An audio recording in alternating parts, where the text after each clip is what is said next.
We are introducing Arewa Youth Mentorship Program.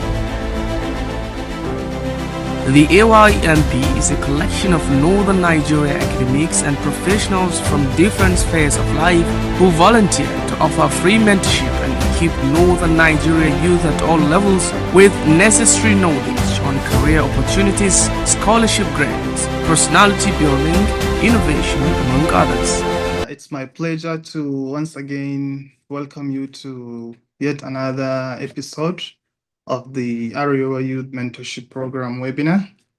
As usual, normally for our participants who are joining us for the first time, we share the links to the Arewa Youth Mentorship Program pages, and also we encourage people to check on our YouTube page, which contains all the previous webinars cutting across disciplines, educational, entrepreneurship, leadership training, scholarship, career, and many more.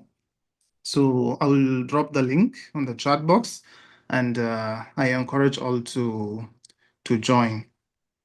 For today, we have a very interesting topic, navigating the challenges of postgraduate studies, postgraduate scholarship, a cross-disciplinary dialogue.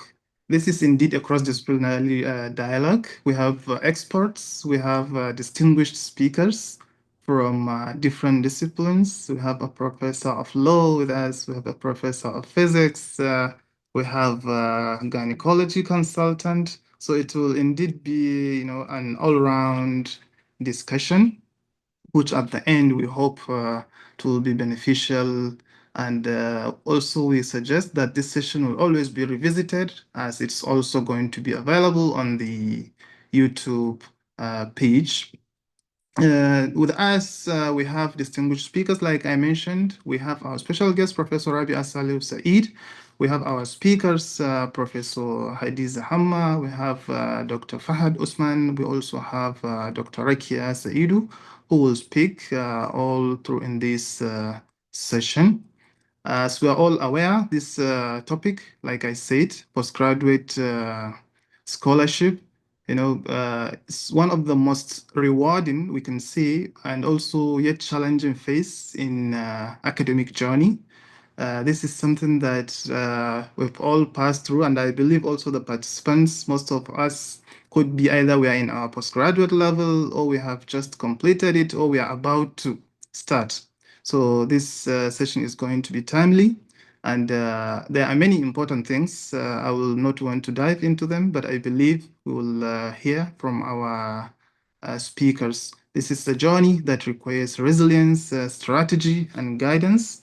And we are lucky today we have with us these experts who are so generous, to share with us their journeys and their experiences in life. So before we start the session, I would like to invite Professor Rabi'a, who is the special guest of this session, to say a word or two of encouragement. Then we delve into the session. Prof, you have the floor, please. Thank you very much, Dr. Yakubu. And it's actually a pleasure and privilege to meet, at least virtually, with Professor Hadiza. It's a name I have been hearing, but we've not met. So it's a great pleasure. And also Dr. Fahad. Hopefully we'll be meeting Dr. Rakiya as well. So distinguished panelists. Okay, I think the Nigerian network has affected Professor Rabi'a, which is understandable. But maybe we will still have her back when she joins us. I can also see in our midst, we have distinguished Professor Abba Gumel. We are honored to have you, sir.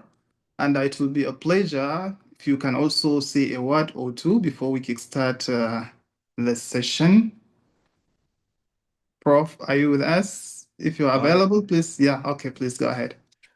Oh, thank you. Thank you very much. I saw the invitation on LinkedIn and I'm very impressed Yes. You are convening this meeting with the Arewa Youth Movement, Dr. Akubu. So it's an honor to be reconnected or connected with many of our friends, brothers, and sisters. And so it's an honor for me to join and learn about what you're doing and how best I can contribute and participate and help in what you're doing. So I'm very, very happy to join. Thank you so much for recognizing my presence. Thank you. Thank you very much, Professor. It's an honor to have you. It's really indeed a great pleasure. So I think since we have lost Professor Rabia, we can just dive into the session. Perhaps before we complete the session, she will have an opportunity to come back again and see her motherly words. Now, without taking much of time, I would like to go directly to our first speaker. Our first speaker for today will be Professor Hadiza Hamma. Professor Hadiza is an accomplished law teacher and practitioner from University of Abuja, Nigeria. She was called to the Nigerian bar in 2006. She holds a PhD in law and is notably the first ever graduate to earn a Master of Liberal Arts in Development Practice from Harvard University. This is so great, Prof, where she graduated with distinction and received both the Dean's Prize for Outstanding Development Practice capstone and the Dean's List Academic Achievement Award. With over 14 years of academic experience, her expertise spans environmental and natural resources law, human rights, sustainable development, and international development law and policy.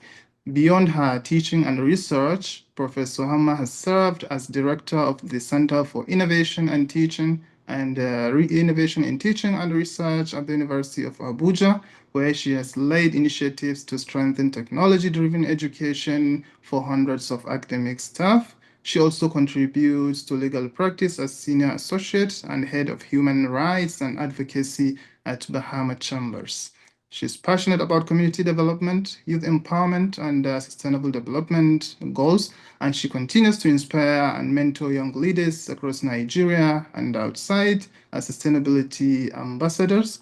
Please join me to welcome distinguished Professor Hadiza Hamma to this session. Prof, you have the floor. Well, good afternoon, everyone. And thank you very much, Dr. Yakubu Sani Udil, for that introduction. And to other speakers today, I'm very happy to meet you all virtually. And of course, our audience, it's good to be with you today. This topic is very timely because we see it day in, day out, every day with our students. They struggle, even with students who are still back home here in Nigeria with us, they still struggle. And then when you have to go outside the country to undertake postgraduate studies, and it becomes another, the challenges are on a different level. So I think this is a very timely and very important topic that you have thought of. So thank you very much for bringing this together. So without wasting so much time, and yes, Professor Rabia, I hope she comes back so that we can reconnect, once again. So for today, the topic of navigating postgraduate scholarship, because I saw that it is an interdisciplinary session, I thought I should first of all start with discussing generally about postgraduate scholarship in whatever field, and then I will just later narrow it down to the legal field where I'm more conversant with, so that I can go into specifics. So as we all know, postgraduate study and postgraduate scholarship generally stretches us intellectually. It challenges us. It shapes us into independent scholars, capable of making a regional contribution, capable of not only making contribution, but also applying what we have learned to real life situations. Unlike undergraduate study, when you were studying as an undergraduate student, for postgraduate level, you're required not only to just know the field in which you're specializing, or the field of your study. You're not only learning about principles, laws, and what have you. You're also learning how to contribute something to that field. So it is beyond just learning concepts, but also how to apply those concepts and contribute something new to that concept. That is why you are a postgraduate scholar. That's what postgraduate scholarship is all about. Now, at the postgraduate level, the expectations are higher than ever. Dr. Yakubu, I wanted to say, sorry, before I forget, can I share my screen? I have a slide, Yes, a yes, slide deck I think would be useful for them to yes, follow along. yes, sure, Okay, bro. okay, let me see if I can share. Yes. At the end, we can share the slide on our Telegram. Yes, of course. Yes, we will do that. Yes. I think this is the slide. Yeah, it's I coming. don't know. Yes, Is it up now? yes, it's there. Yeah. So let's see if it works. I think it would be better to Yes, move with the slides, even though exactly. they are, it's just a simple slide, just a few notes here and there, so that we can. I like to, I always project something when I'm speaking with, people. Yeah. Oh, is it? Or have I lost the screen? No, it's there. We can see It's the still there. Oh, introduction page. okay. So this is the introduction, right? Yes. Uh-huh. So, I've already talked about how postgraduate study stretches us beyond what we thought was our limit. And it helps us to grow not only intellectually, but also personally as individuals, So that postgraduate studies, it teaches us not only to be, to become project managers. You're now become a project manager, not only a student studying. You become a project manager because you have to manage that scholarship, that study, that research, that writing. It's a project of its own. And then it also helps us to grow personally. It teaches us discipline. It teaches us how to rediscover ourselves as individuals. The process is very rigorous. It begins with, for example, you start with a research question, or you formulate a research question or a statement of a research problem. And then you undertake a comprehensive literature review to see what others have written or have said in that area of knowledge, and what are the gaps that they have left open. And then you will be able to determine how your own work, how your own research and writing would be able to address or cover those gaps or fill in those gaps. So you are going beyond just studying, like I said, to understand concepts and principles and things like that, but you're also seeing what you can do to contribute to that area. And then you determine a methodology. What methods would I use to be able to come up with this, important, researchable, not with important, contribution to knowledge. So what is the methodology? It's either you're using empirical study, you're doing socio-legal studies, you're doing doctrinal studies, or a combination of one or two or three or more of these methodologies. So, and then apart from researching, as a postgraduate student, you are writing. You have to write, a dissertation or a thesis or even some research papers like we do when we are as postgraduate students. Requires sustained argument. It requires depth of analysis and clarity. So writing is usually intensive when in postgraduate scholarship, because it is not just about getting words on paper, but about crafting contributions that will stand out, stand the test of time. And then along the way, you also begin to discover yourself as a scholar. You now realize, oh, I'm now also, joining this academic the academic group, the academic people, or the scholars, because I am writing and I'm also being a scholar in that sense. So you move from being just a student to becoming a member of the academic community or a professional network, by doing so many things, such as participating in seminars, in conferences, and other networking events. And so these are the issues. Okay, these are the nature of postgraduate research. But then postgraduate research also comes with a lot of opportunities and rewards. So even though there's a lot of work to do, even though it is very rigorous and very demanding, you're also gaining some things. You get some opportunities and you also gain some rewards for undertaking postgraduate studies. The most, glaring one, obvious one is that you gain expertise in research and writing, and you get to make an original contribution to knowledge.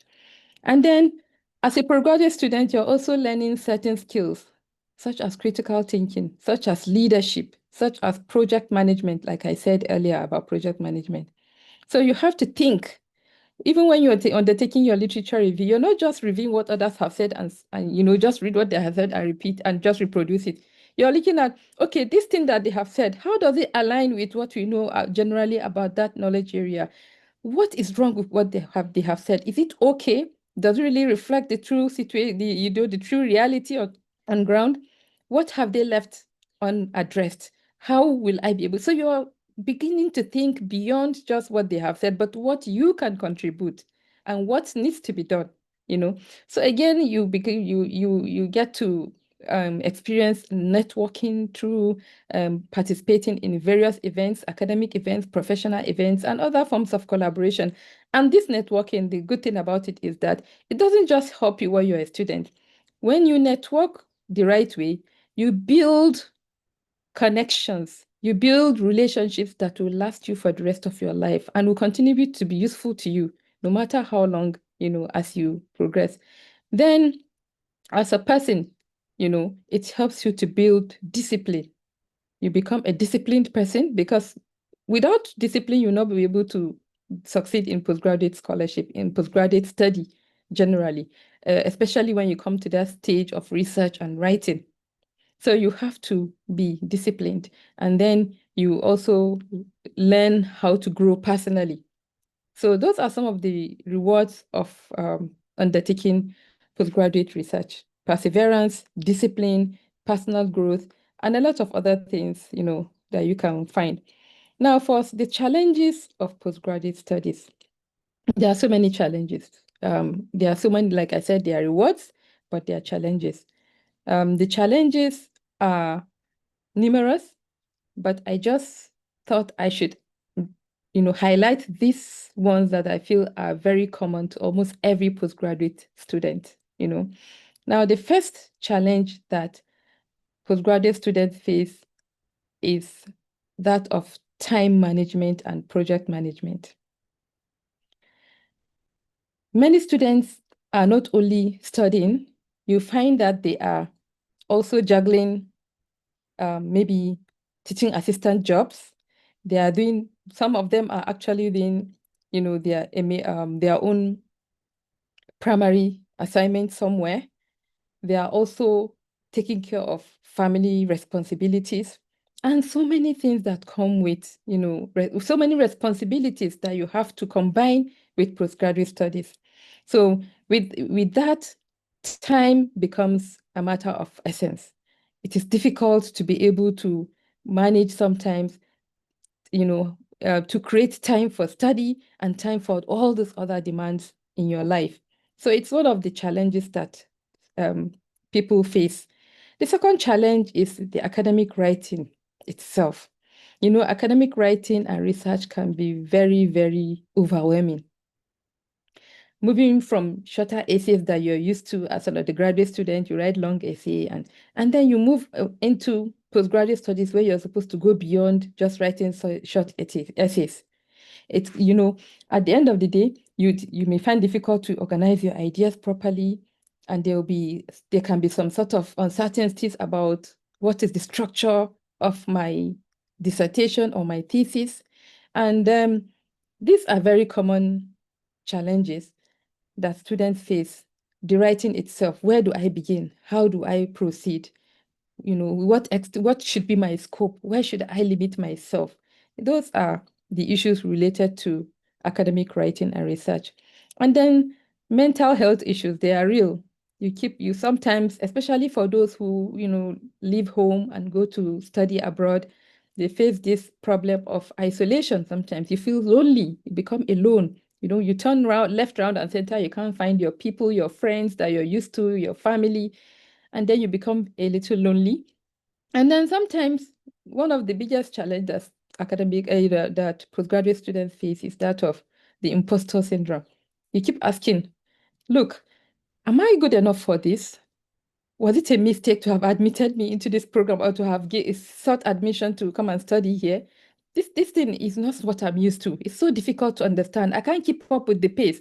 And if you have gone through postgraduate studies, in many other jurisdictions, like in the United States where I did, you will find that there's so much readings, so much to read every day, and to be able to, analyze these readings and come and talk about them in class the very next day. So you begin to find it so difficult to keep up with the tasks.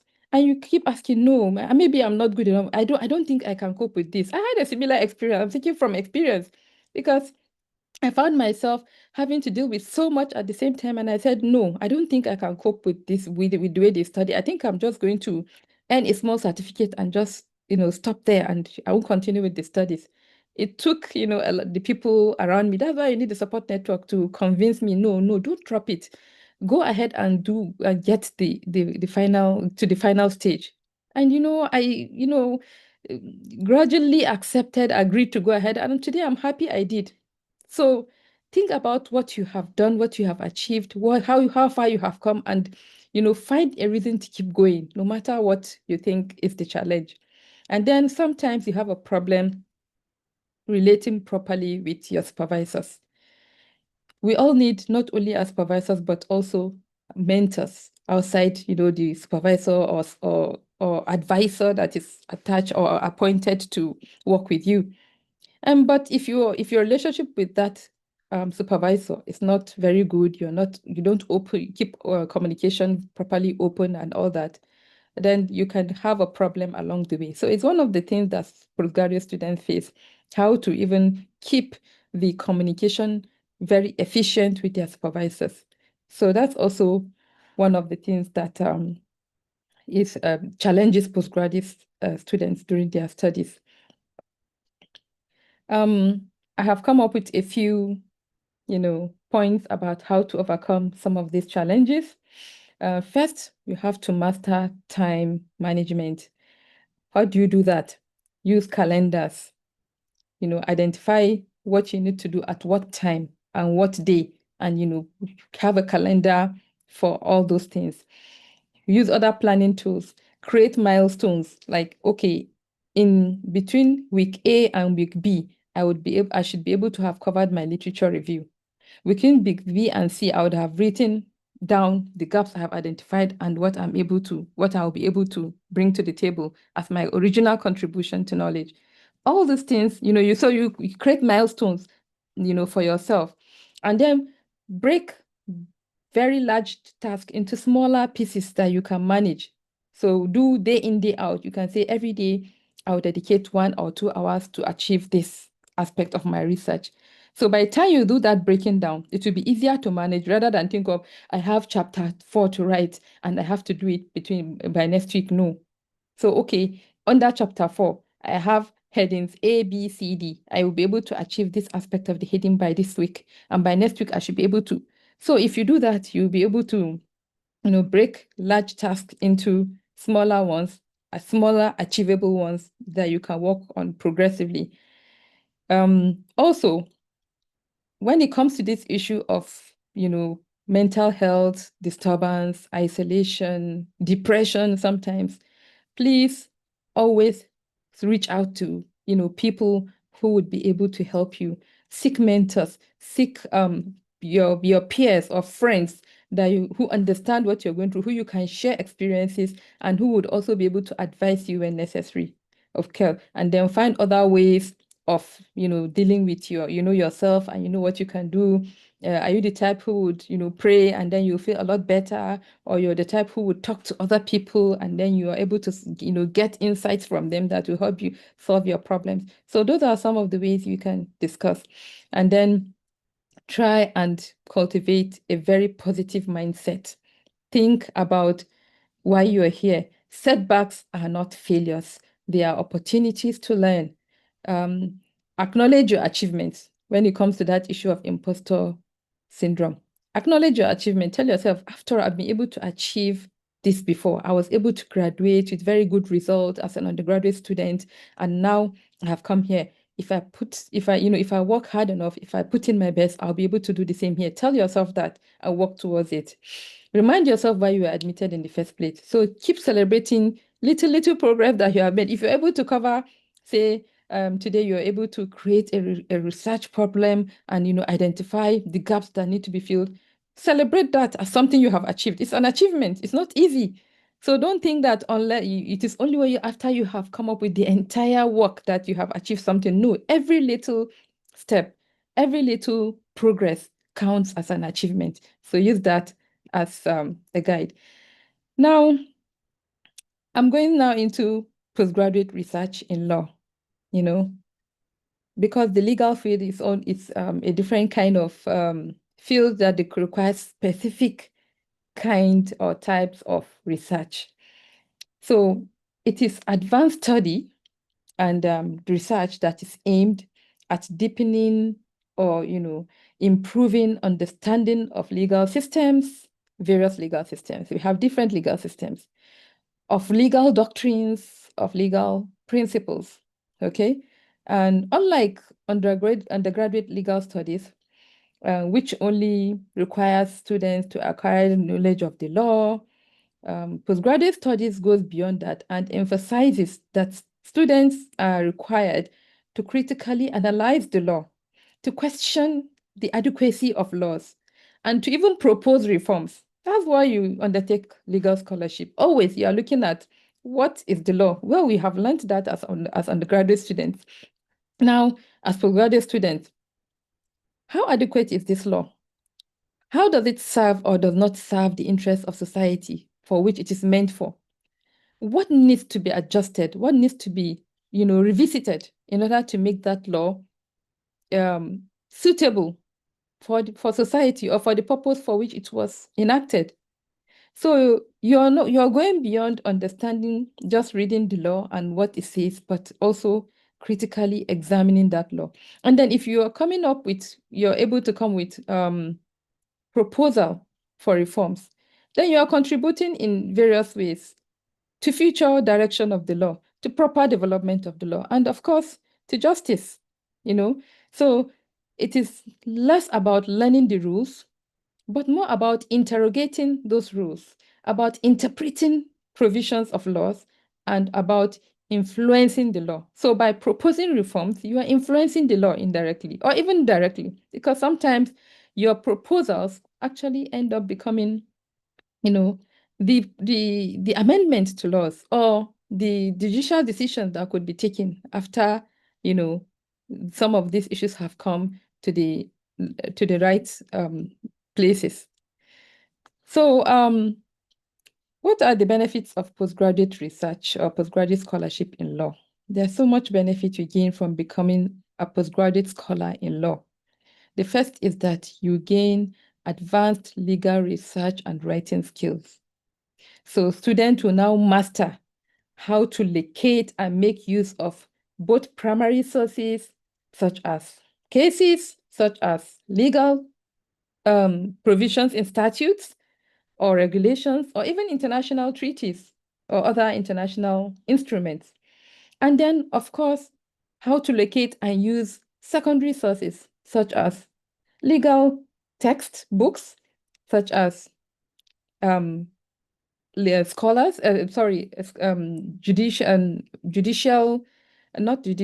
such as articles in journals, such as articles in legal journals or academic legal journals, and of course, commentaries and other, sources of information.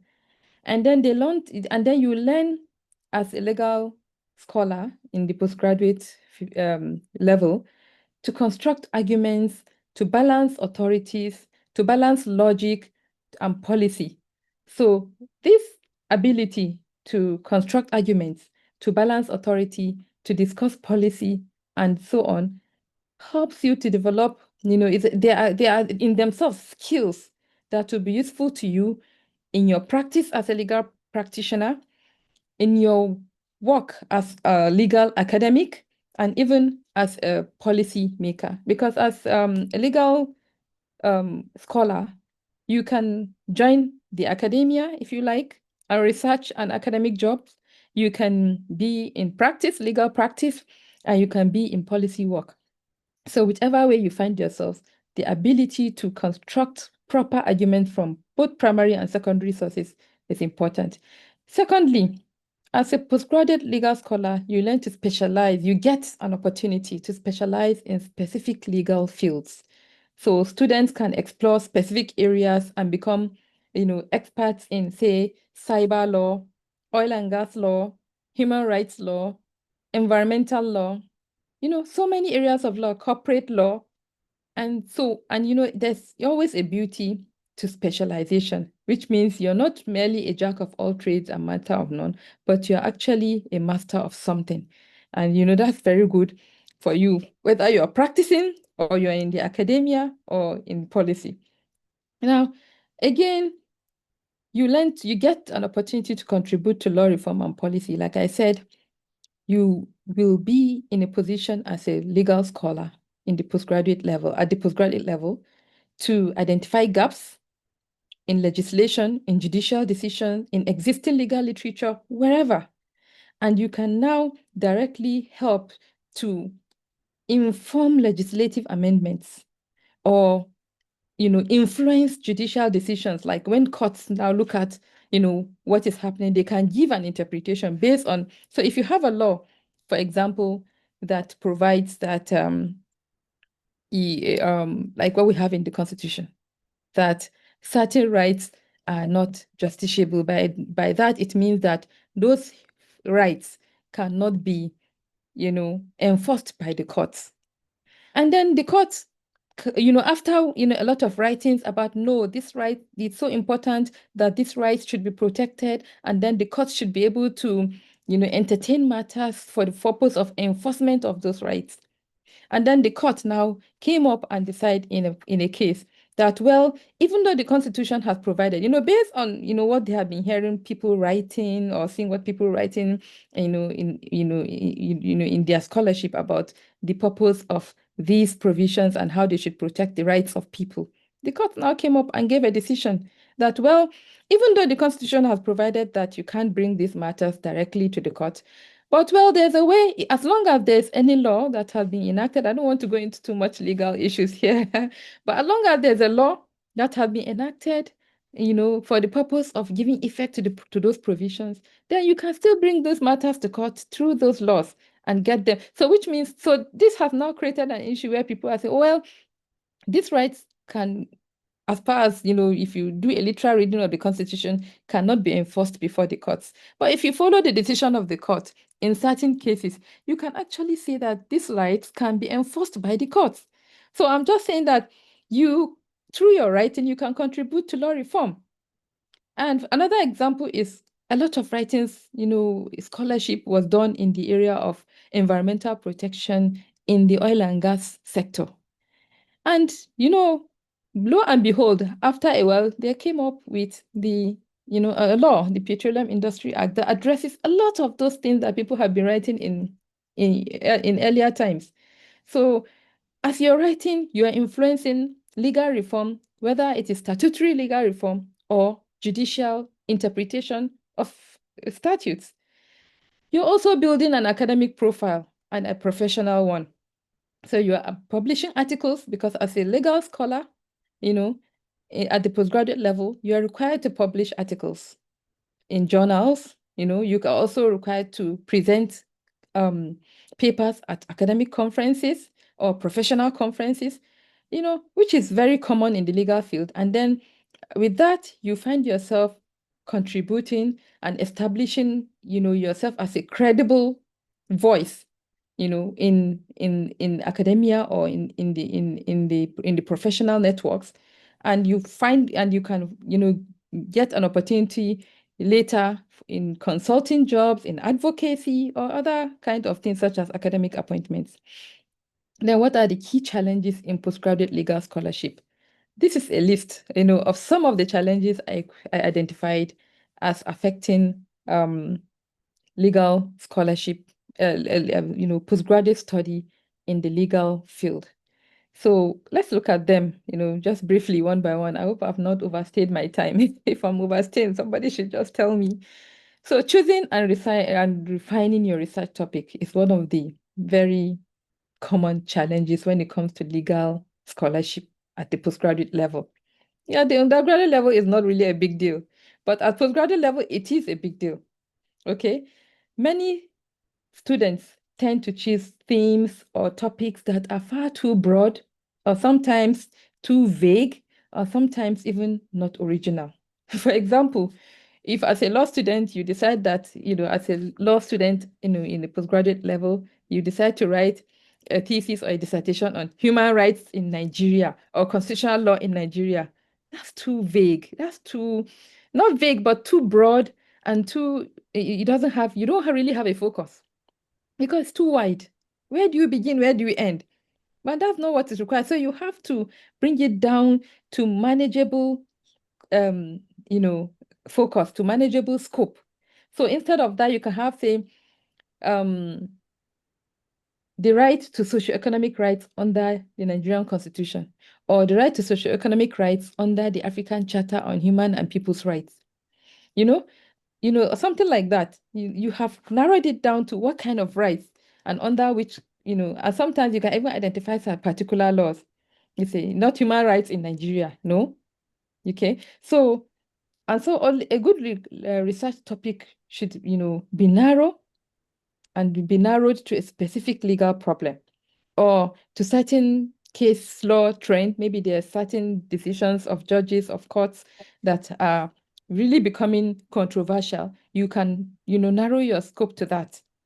And then you can also look at certain laws, legislation that have, not been able, that in your view are not, providing the necessary regulation for whatever industry or for whatever sector they were enacted for. So you identify that gap and write on that gap. So by so doing, you're able to help, narrow your scope and research topic to a manageable scope. So you can do, so a very important way, like I said, is to conduct a literature review, and so that you can see whether your topic is relevant or it is not. If it's already been addressed by previous writers, why reinvent the wheel? Okay. And you should also use things like research questions, very important. So instead of saying human rights law, you can talk about, say, how effective is the enforcement of the right to life under the Nigerian Constitution 1999? So you have identified that it is the right to life, and it is the Nigerian Constitution of 1999, and so on and so forth. Okay, access to legal resources. That's another problem that postgraduate students face. For you to write in the legal field, you need a lot of resources. Resources that will lead you to both the primary sources of materials and secondary sources. And in this case, you find that it is very difficult mostly for students to get access to certain very important legal databases, such as LexisNexis, such as Westlaw, such as HinOnline, such as JSTOR. All these things are important for postgraduate scholarship. And so sometimes it's not only that they are unavailable, they are also expensive. In many cases, these resources are not even accessible by individuals, but by institutions that usually subscribe to them because of their nature. So that is a very serious problem. So, but so as a legal scholar, you can always look for open access resources that you can use, such as Google Scholar and other similar ones. There are so many open access materials now online that you can leverage. And then you can find institutions that have subscribed to some of these very important repositories like HinOnline and Westlaw. So you can find some institutions like I did when I was doing my PhD. I found 1 or 2 institutions and I introduced myself, got them to give me authority to use their libraries and to use their resources. And that was what helped me to finish my PhD. Otherwise, maybe I would have still been there by now. And then you can collaborate with others, in doing your research so that they can give you the resources they have. You also give them what you have. It's also important to be able to critically engage with sources. Like we said earlier, postgraduate research is beyond just reading and analyzing, but you have to do a critical engagement. So you have to go beyond just describing the law, but also asking questions like, okay, so what? If this is the provision of the law, so what? How will it affect what? So you cite a law or a case and see how it affects, how you can, marry the provisions of the law to these cases. You can also compare the text of law with its judicial application. So if there's a provision of the law, what have the court said about it? So you're doing a critical analysis here. And then use cases and examples, case studies of how that law has been implemented, and how it has, and what are the outcomes after the implementation of that law. And things, so those are ways you can critically engage with sources.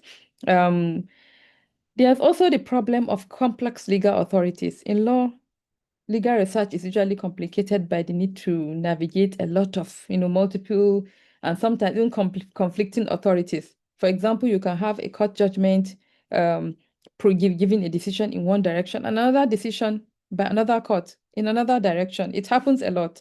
And so students will have to learn to deal with these contradictions and not shy away from them. So one way to address that is, first of all, identify the hierarchy of courts. Which one is a higher court? Which one is a lower court? That will help you to determine which decision to follow. Also, look at the cases that have been happening. What have been the decisions so far and what changes have occurred? And are there differences between one authority or the other?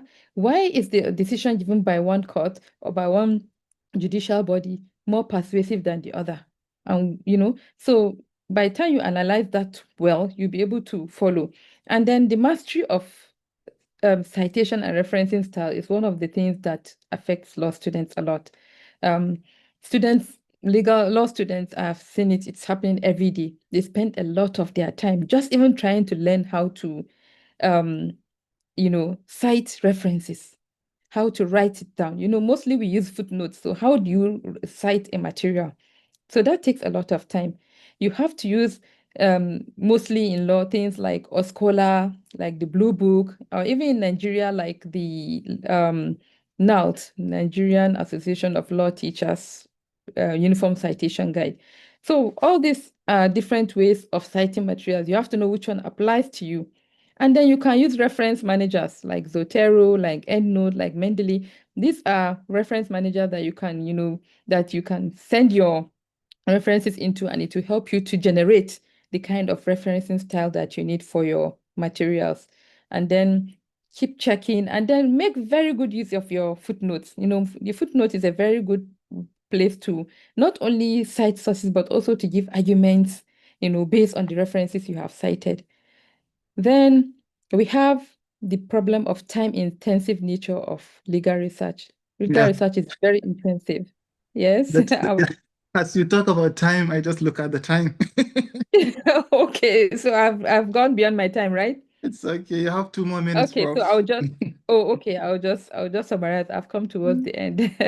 So, like I said, time is of the essence. You have to learn to break large tasks into smaller ones. The problem with legal research is that there's so much text, elaborate text that you need to read, and you read books, you read journals, you go back to decisions, you go back to the legal provisions, and you have to harmonize and marry them together and see if they made sense, if one is conflicting with the other. You can get overwhelmed looking at, materials in legal research. So it is not easy, but you can find a way to break them down, use case summaries, find a way to structure your note taking. And the one important thing is you should start writing very early. The moment you're reading, you're taking down notes, you're writing something down. Don't wait till you have finished reading all the materials, because you would never finish reading all the materials. And if you decide to read all the materials, sometimes by the time you get to the end of materials, you have lost what you have read in the beginning. So start writing the moment you start reading. Okay? Then originality and avoiding plagiarism, very important. You have to make sure, because if you're not careful, you will now find yourself, falling into the trap of letting authorities speak for you instead of you speaking for them. So you use resources or sources to support your own reasoning. Cite them as support to your reasoning, not that you're just relying on what they are saying and you're reproducing them. You are giving a reasoning and you're using the authorities to. So in using the authorities, you have to cite them properly, as supporting evidence. You can give interpretations or critiques or applications of the law, but don't just go and copy somebody's work and just repeat it. That is wrong. Okay? So then bridging theory and practice. In law, there's the theory part, that we learn in schools, and then there's the practical aspects. So as a postgraduate scholar, you have to learn how to bridge this gap between theory and practice. So you should use case studies, you should use interdisciplinary knowledge. That's why it's good now. Instead of using the usual doctrinal methodology that we have been used to, we are now encouraged to go into empirical studies also, because that will support what we're doing. For example, I had a student who was writing on waste management in the FCT, the legal framework for waste management in the FCT. So at the end of the day, we realized that it is not enough for her to analyze the laws. It will not make sense. She had to undertake empirical research to see how, in practice, waste management is being carried out, and then see how it relates with the law. What is the provision of the law, and how, the waste management in the FCT is properly conducted in accordance with the law or not. And then she made recommendations. You see, so with that, you have gone beyond just analyzing laws, but bringing something in practice to support the law. So in conclusion, I'll just say that postgraduate research, as I said earlier, is demanding, but it's also transformative. With dedication, with structure, with a clear sense of purpose, all these challenges that we have identified can be overcome. I want to give 2 important tips, for postgraduate students, even before you go, you embark on postgraduate scholarship or postgraduate study. First of all, after undergraduate studies, try and gain some experience, practical experience, especially if you're a law student. Go into practice a little. And then after that, you will now be able to specialize.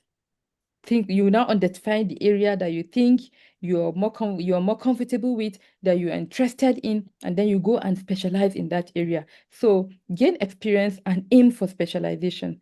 And then remember that everybody has the potential to succeed. All you need is to persevere, to be passionate about what you're doing, to have a sense of purpose, and you find that at the end of the day, you not only complete your degree, but you also actually find yourself making meaningful contribution and impact, not only to academic or to study, but also to society at large. Thank you very much for listening. That's all. That's wonderful. Thank you very much, Prof. I mean, this is so remarkable, and we can see you doing what you are best at. You can even see the excitement when you talk about the law part. So, I mean, it's so different. Thank you very much. And just for the sake of our participants, I could remember, Prof, I recently expressed my interest to you that I would like to go back to the university and get a degree in law. And you have gladly accepted me that I should come. So Prof is my potential supervisor in law, and that's why I even allowed you to cross the time, because I'm just taking a lecture. Oh, I'm so sorry to have crossed the time, but you're welcome. Anytime, any day. You're welcome to come back to the classroom to study law. Thank you so much, Prof. And I mean, you have touched on so many things. You've talked about the PG, the postgraduate studies in general. You have offered many pieces of advice.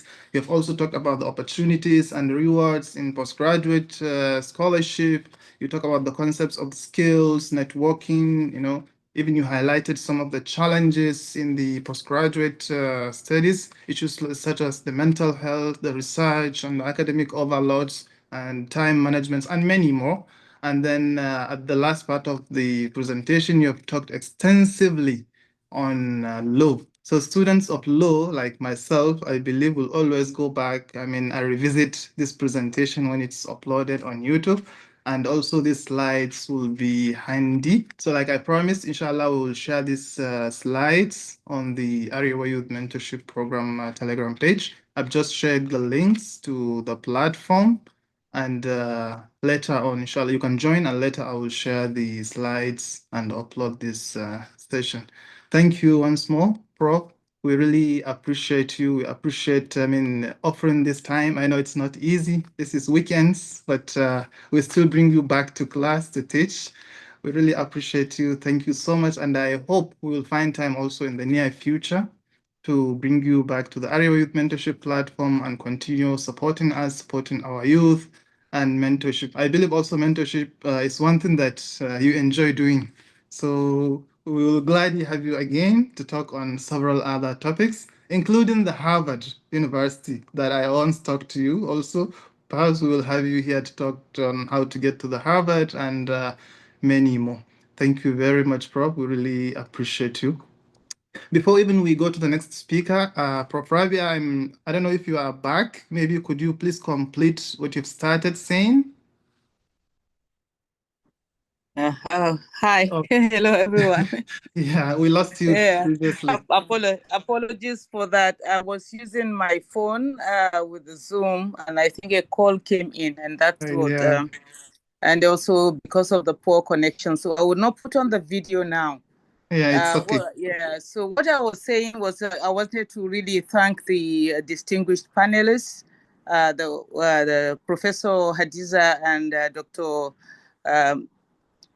Fahad. And Dr. Fahad. I know this is something that, I say it all the time, that our panelists are the wind beneath our wings. Arewa Youth Mentorship, we would not have been able to succeed in doing this without getting panelists who volunteer to come and share their knowledge. This is intellectual property, which could gain, them a lot of money, but they come to do this voluntarily and freely, pro bono, like the lawyers will say. So we really, really thank them because this is what has created the success that we have had over the years, and also our revered participants for always joining.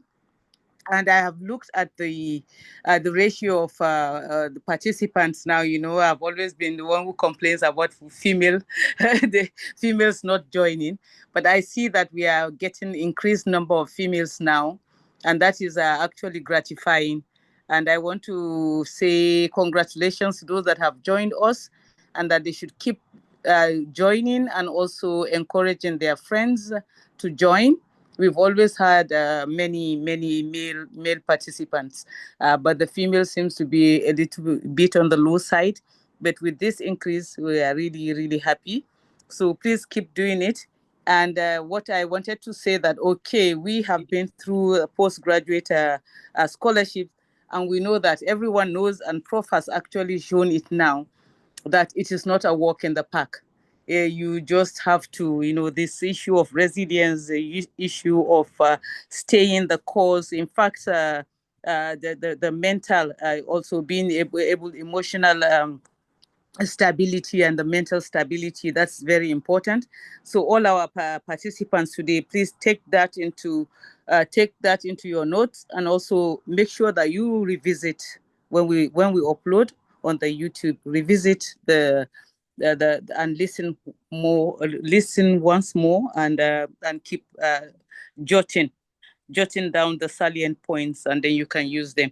So thank you very much, and we hope to listen more to the next distinguished panelist. Thank you. Thank you very much, Prof.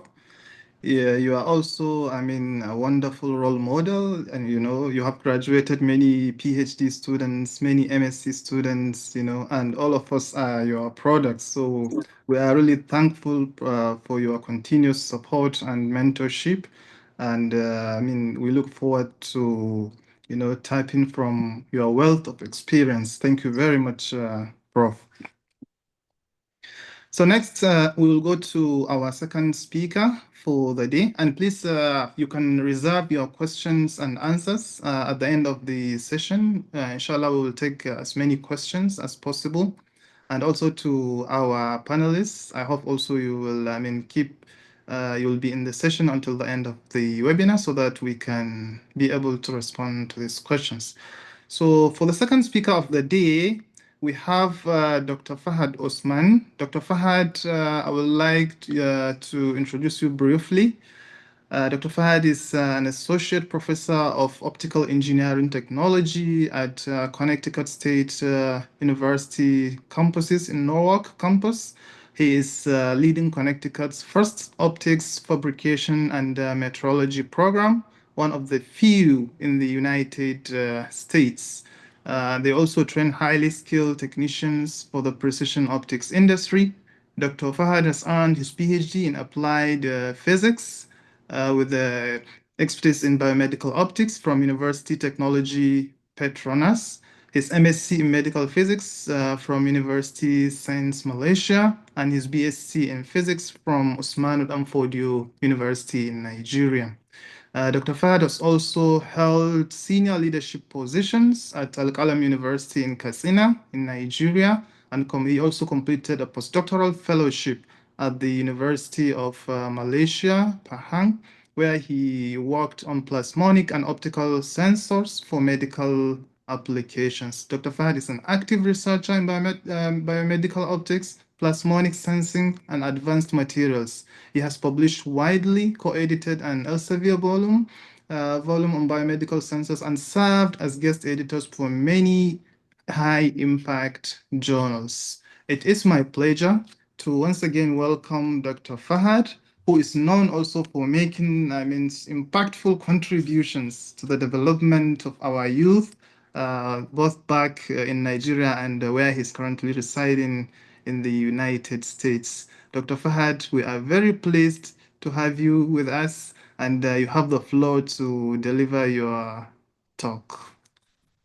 If you want to share the screen, you can do. If you have slides to share, you can share. If you want to speak directly to us, you're most welcome. Okay, mashallah. Thank you so much, Dr. Yakubu Dil, for this brief introduction, or I can say for this exaggerated introduction, which I think I am not off to what you are trying to just say. And I would like to thank you and also your team for coming up with this important topic, and also for what you have been contributed to our team in youth. I believe actually it is going to be very difficult or even impossible to just start counting people who were impacted by this important series. And we pray, may Allah subhanahu wa ta'ala reward you abundantly, and may this be counted in the record of your hasanat.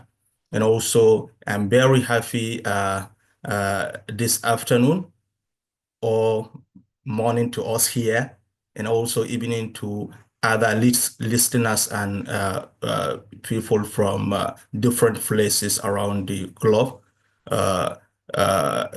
I'm very happy to be here to share from the little I have.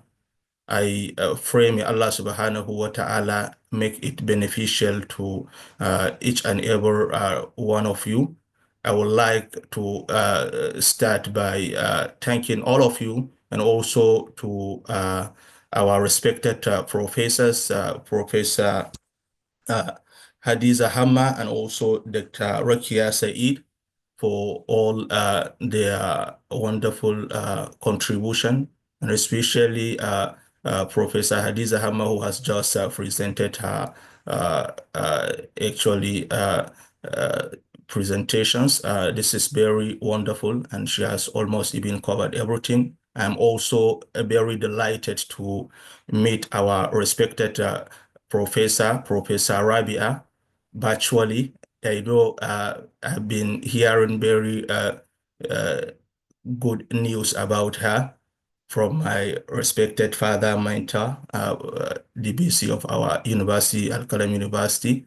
And I know she also used to hear about me. So I'm happy we are connecting virtually here. And also, thank you, everyone.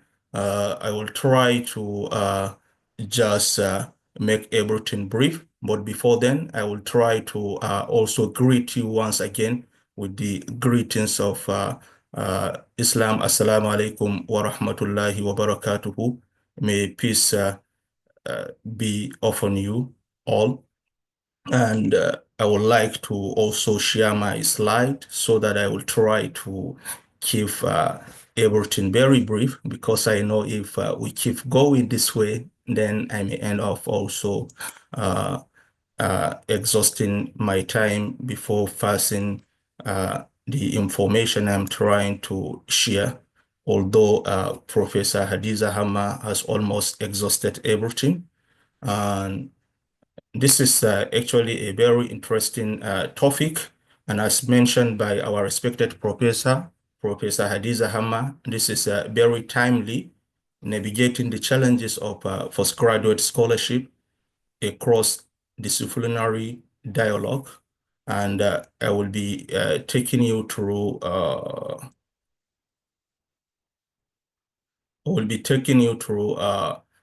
few items here.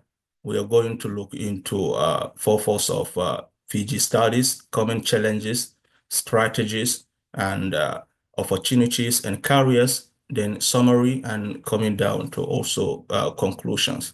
And also going by the considering the diverse nature of the audience here, I will try to make sure that at least the experiences and also the information I will be sharing here will be somehow more general, so that at least each and every field will be carried along. But before going into that, it is important also we understand the meaning of postgraduate studies again.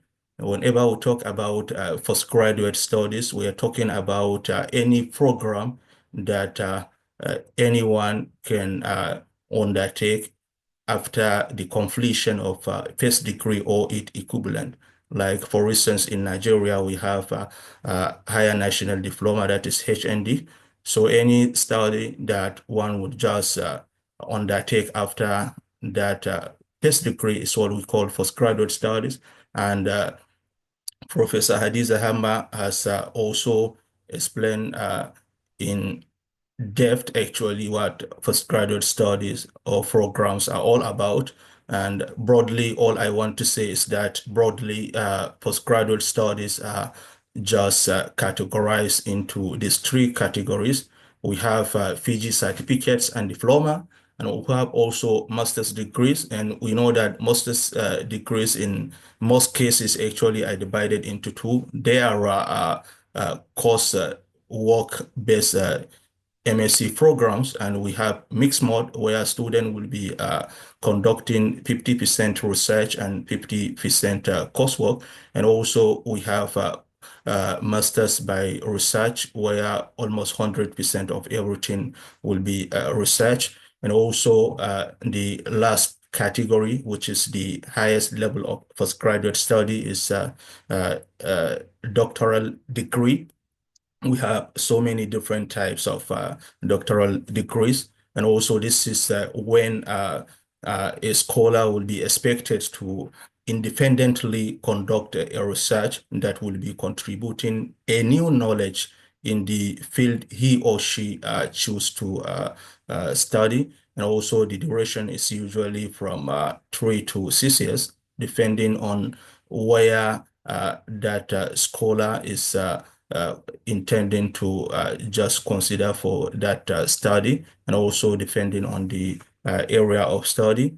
This is very important to also remember that. And also some will be wondering, why is it important to also pursue postgraduate studies after having a bachelor's degree in a specialized field? Why will someone be needing to just further his studies? There are so many important reasons why we should be always trying our best to just further our studies. One of them is just getting in-depth knowledge about the chosen field of study. And also, we all know that, especially these days now, our world is rapidly changing. In so many cases, we used to see a lot of new things coming our way that will be needing solutions. So if not because of maybe this postgraduate studies, some of these issues are not going to be resolved. Just not that long ago, we know what happened during the COVID era. There are so many issues then, and also researchers invested their time and also come up with a lot of solutions to the humanity. And also it has to do also with assessing higher level positions, professional accreditation, and also academic careers, that this furthering of study is also needed for one's advancement. And also there are so many areas that will be needing actually researchers that specialize in a particular field to be marrying what they learn with other areas to come up with a better solution to people's problem. So these are some of the important reasons why it is important to just further our studies.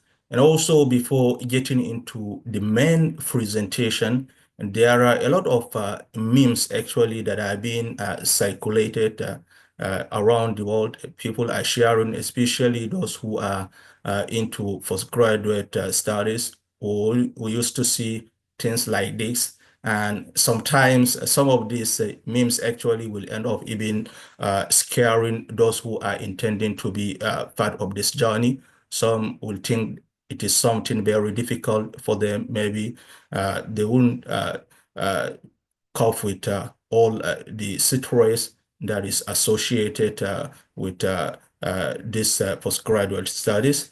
And I believe by the end of my presentation, we're able to at least change our mind. And also, I hope this presentation is going to change our mindset, especially this last one. If you look at it, this looks somehow very fun. You see, this is exactly what happened whenever we are admitted in any institution of learning.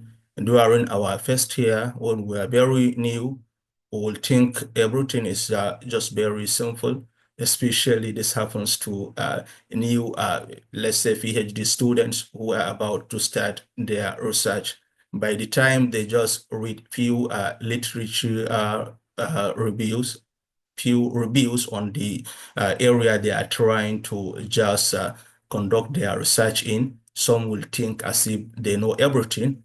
They will even come to the extent of even arguing with their supervisors, thinking that this is something they can do. Some will just be coming up with very big ideas that are not even going to be achieved within the time frame, and thinking that this is something just very simple. But as time goes by, then they will begin to just be humbled. So this is very, very important. We'll come to see all these things, and I believe, inshallah, I hope this is going to be beneficial to us. And those who before are thinking that it is somehow very difficult to be in the academic institution, again, also pursue postgraduate study after achieving their first degree, will also have their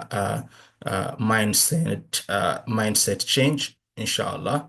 So I will also like to highlight a few common challenges here. I know that Professor Hadiza Hamma has just highlighted some of them, but the good thing about this is that actually the challenges when it comes to postgraduate studies actually are enormous, even I can say countless.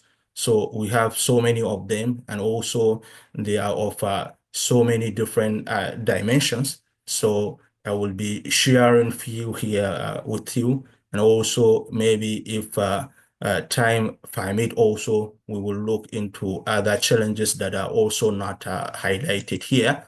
And one of them is just uh, issue that has to do with financial constraint, and this start from tuition for those who will be taking courses and also living expenses, research costs. We have seen in so many different places, especially now in Nigeria, when the actually the economy is not that favorable.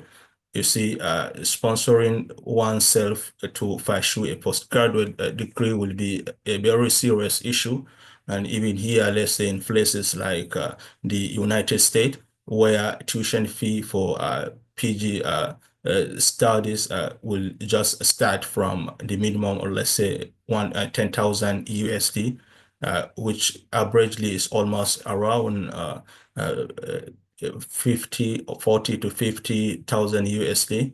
Which is going to be very expensive. And also if you are able to get that covered, also things that has to do with also living expenses, which is almost always, and things are always constantly changing. And also when it comes to the cost of research, this is something very broad. And sometimes we have seen so many instances where even in Nigeria, our scholars will be sponsored to pursue their postgraduate studies abroad. And maybe because of lack of proper planning, they will end up just spending everything when they were not even halfway to just completing their study, which means one needs to understand this and also know how to plan wisely. We'll come to talk about that again. And also issue that has to do with selection of the right supervisor, and also selecting the right area of study. This is very, very important. And whenever you are making this decision to pursue a postgraduate study, and this is very important. Everyone knows his capability. Try to go into something you think is going to be easy and also interested to you, because there is one thing that whenever you are interested in whatever you want to do, no matter how difficult that particular thing is, you'll be able to just withstand that, and you'll be able to just persevere and just bear all the stresses and whatever will be coming your way. So this is a very important. And also just like maybe as our elders usually used to just advise us, like whenever you are getting married, try to just know the kind of person you will be getting married to, because you will be just spending the rest of your life with that particular person. And this is also almost similar to what is expected to any Fiji student, especially those who will be just conducting research-based programs, where they will be at least relating almost more than 90% with their supervisors. You need to understand what you want, and also know the kind of supervisor you will be going to, so that at the end of the day, you will have a conducive environment, and also fullness and peace of mind to achieve what you want to achieve. And also things that has to do with research hurdles. There are so many issues here, even though you will see that maybe you are good enough, you are brilliant, maybe you graduated with a first-class degree, but when it comes to research, there are so many issues that will be coming your way. things that has to do with issue related to experimental design. And sometimes experimental design will be very okay. You don't have any issue with regards to your experiment, but suddenly your fund will just be exhausted and you won't have any source to also continue with your research, things like that. And these are very serious issues that always needs to be considered, and also we need to know how to get them resolved whenever we are in that situation. We are also going to look into that in the next slide, and also things that has to do with publication barriers.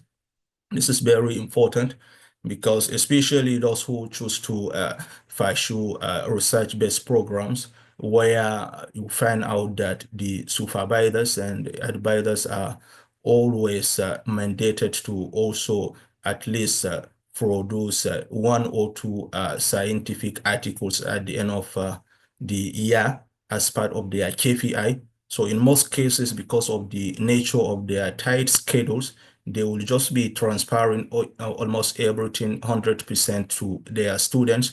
And also student will be struggling with his research and at the same time also trying to fulfill the requirement of his supervisor.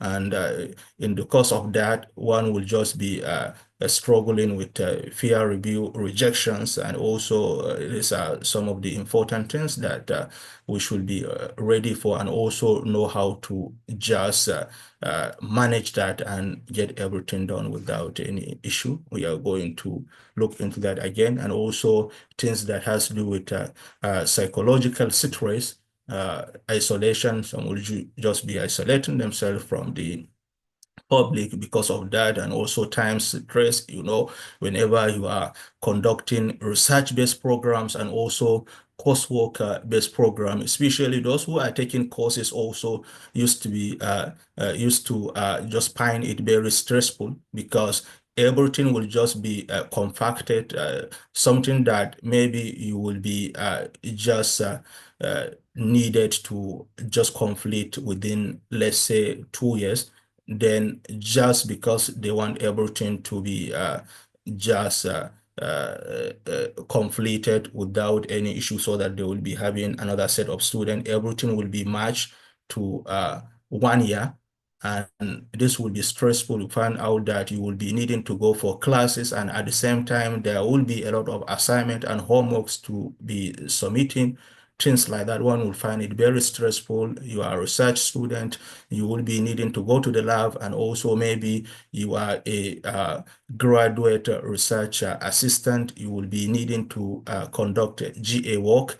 And also there are so many important activities like maybe publications, and also attending conference, preparing papers, or trying to just fulfill some of your supervisor's requests. One will find it very difficult to just manage his time or her time appropriately.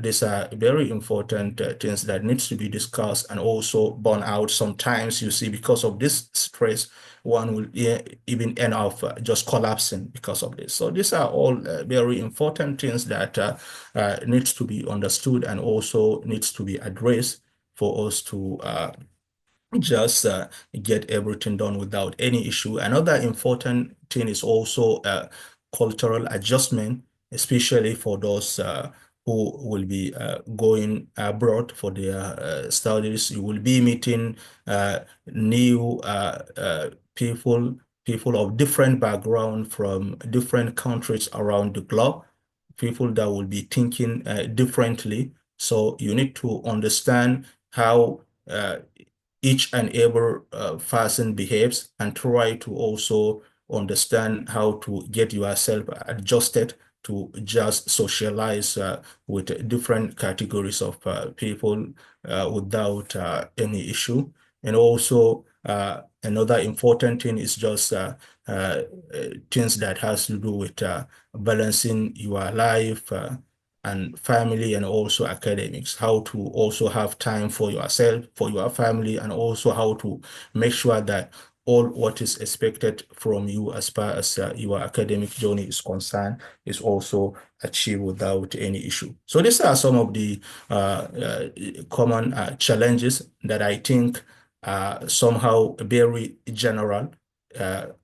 Whichever field you are specializing in, you find out that these challenges are going to be applicable to you. And we need to make sure that at least these issues are addressed so that at least we end up getting what we want to get at the end of the day. So as I mentioned, actually, you can name so many other challenges fed from this. And this is something very broad, but let us just go through a few strategies to make sure that some of these highlighted challenges are addressed. One of these is just the issue of supervisors' expectations. Whenever you are just admitted into any institution, the first thing, especially if you are going to be conducting a PhD or a research-based master's program or other professional certificates, always try to understand, to study the expectations of your supervisor or your advisor. Try to study that person first. Don't just start behaving anyhow. Don't be somehow disrespectful. Try to know their expectations, respect them, and more importantly, try to make a strong first impression, because this is very important. Whenever you are meeting a new person, try to just let him feel that, yes, he is getting a capable hand, someone who can just achieve what is expected to be achieved. Because, for instance, let's say if you are admitted to just conduct a research, you see most of those who are just giving scholarships, you will find out that the scholarships are being funded, and the supervisor will always be needing to find someone who will be able to just fulfill the requirement of this funding. So you need to show him that, yes, he is getting the right person. And if he places you from day one in a wrong class, then it will take you a very long period of time before he will be just changing his mind about you. So this is very important whenever you are starting any program, and also whenever you are engage actively in class, and also behave wisely. Don't just overact. Keep just considering everyone as if no one knows anything more than you. Just try to humble yourself. Try to understand your colleagues, your students, your fellow students. Try to maybe observe how things works, and that would be very great. And also, whenever there is any class going on, try to just engage actively. Whatever is not clear to you, try to just ask, and also whatever it is needed of you, maybe after the class, there will be assignments, homeworks, quizzes, whatever. Try to get them completed within the stipulated time before the deadline is elapsed. This is going to be very important. And also things that has to do with networking and mentorship. This has been mentioned by our respected professor. Try to build a support system with your colleagues, and also try to also seek mentorship from other teaching staff, and also try to consult those who were there before you, wherever you are. Maybe if you are taking some courses, try to talk to alumni, those who were there before you. Try to just find out what were the issues they faced, and also how they just resolve everything. or maybe if there is any mistake they made during their own time, try to understand that mistakes and know how to just keep away from repeating some of them, and also deviating from just committing the same mistakes. And it's going to be very important. And also spend your money wisely. Maybe you are sponsored to just pursue your postgraduate study, maybe master's, PhD, or whatever. Try to make sure that whenever you are spending, you spend wisely. We have seen so many instances whereby our scholars will be sponsored using TED fund of VTDF scholarship or other scholarships. Then they will just end up just spending the money, buying houses, cars. Some will just be taking another wife with the money, things like that, without even knowing how their studies is going to be. So some will just end up just struggling with the research activities, and also some of them will even end up just quitting the program. We all know not long ago what happened when our currency crashed. There were a lot of actually scholars who were in the UK and other countries around the world.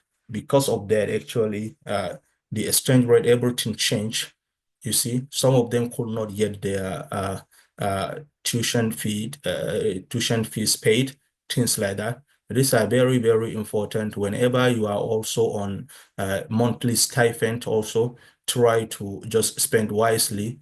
Anything that will not be just contributing to the success of your program, please don't go for that. But two things you will play with are just maybe things that has to do with your health. Try to take good care of yourself, and at the same time also try to eat a very good food, and try to try to make yourself happy, because that will be the most important thing. Don't try to disturb yourself with just saving money. Yeah, I'm on scholarship, I want to build a house, I want to do this and that. Try to use that money to just study, do whatever is expected of you. Whatever you want to do, you can get that done if you just invested that money to just study very hard, do whatever is expected of you. Then you will find out that at the end of the day, after just graduating from that particular program, you will be very strong enough in terms of scholarship to just find your way, and also get other opportunities that will be giving you far, far better than what you can save. So this is very, very important. We need to know how to spend wisely. And even if you are investing, even if you are buying something, make sure that at least if you are buying an asset, try to buy something that you are sure that inshallah that particular thing is going to appreciate, not to just buy something that will just be depreciating, or something that cannot even be sold at the end of the day. So try to be very wise when it comes to also spending. And also we have seen a lot of issues that has to do with lack of family support. This is very, very important. Anyone who is embarking on a postgraduate journey needs this support from his or her immediate family, being it maybe spouse, and also parent. We need to always seek their we need to seek their support. And also, if you have wife, let her know that yes, this journey is somehow very demanding. The wives of Fiji students need to also bear with them, especially in the course of their research, so that they will be able to just get everything completed within the stipulated time, so that at the end of the day, what you will be getting will be beneficial to you, and also the family as well. So this is very, very important. You need to also let them know that you need that support, and also try to also guide them on what are the sort of support you will be needing from them, and also things that has to do with time and stress management that has been mentioned by our respected Professor Hadiza Hamma. You need to also plan effectively, and also try to know how to balance between your work and also your family, and also your own time, and also more importantly, resilience. Whenever you are in any stressful situation, try to come up with a way of cooling yourself down. Try to just find a way of making sure that you are always getting things under control. So this is just going to be very, very important, and it is going to go a long way whenever you are trying to just find your way. And when also you are targeting maybe something very big at the end of the day. And also 2 additional we need to minutes. be, Doctor, 2 additional minutes. oh, I'm very, very sorry. Okay. I will be rounding up. You have 2 Okay. additional minutes. Yeah. So also another important thing is also things that has to do with working hard. Whatever you are doing, that is why it is important to be interested in what you are doing. You need to work hard, and also there is time when you won't be needing to just work hard. You need to also be very smart, and also try to know how to find your way. Don't just say that, yes, I am conducting this research. This is where I am thinking of going, and I must follow this way to reach that particular point. If this way is not taking you to that destination, try to deviate, and also find a simpler way of getting to where you are trying to go. That is smartness in research, and also conducting work. And we know that there are so many sayings, even in Hausa, one day the manjada wajada. We all know this. All this we need to get this remembered, and also more importantly, whenever we are publishing, try to just target refutable journals, and also let us also keep sending our journals, even if they are rejected. Don't just feel discouraged, because rejection is not just implying that, yes, you don't know what you are doing. I know those who are just used to this know that no one is above a rejection. Actually, in the academia, even professors are getting their papers rejected. So whenever your research work is rejected for publication, don't give up, keep trying, and also more importantly, keep praying, and also always try to just strengthen yourself again with prayers. If you are Muslim, we know there are so many places where Allah subhanahu wa ta'ala also encourages us to just seek his intervention. أَمَّا يُجِيبُ الْمُضْطَرَّ إِذَا دَعَاهُ وَيَكْشِفُ السُّوءَ وَيَجْعَلُكُمْ خُلَفَاءَ الْأَرْضِ. There are so many places like that. وَقَالَ رَبُّكُمُ ادْعُونِي أَسْتَجِبْ لَكُمْ إِنَّ الَّذِينَ يَسْتَكْبِرُونَ عَنْ عِبَادَتِي سَيَدْخُلُونَ جَهَنَّمَ دَاخِرِينَ. All this there. We just need to just remember them. وَإِذَا سَأَلَكَ عِبَادِي أَنِّي فَإِنِّي قَرِيبٌ أُجِيبُ دَعْوَةَ الدَّاعِ إِذَا دَعَانِ فَلْيَسْتَجِيبُوا لِي وَلْيُؤْمِنُوا بِي لَعَلَّهُمْ يَرْشُدُونَ. And also I know our brothers and sisters, Christians also, there are so many places also where they are also encouraged also to seek that intervention. For instance, in Matthew chapter 7 verse 7, we have that also in Psalm chapter 50 verse 15. Also, there are so many places where they are also encouraged to also seek that spiritual intervention. And these are some of the things that will be cooling you down to just get what you want to get. I'm not sure if I still have time to just say this, but I can say that some will just be wondering, why would I just choose to advance my degree while I have this? Or maybe if I choose to go for PhD or MSc, I will be ending my career as a lecturer or in the academia. I don't want that. So there are so many places, actually, this are just to mention a few. There are so many places that one will just find himself or herself after pursuing a postgraduate degree. So we should just change our mindset and try to just work very hard, dedicate ourselves, and also more importantly, be consistent.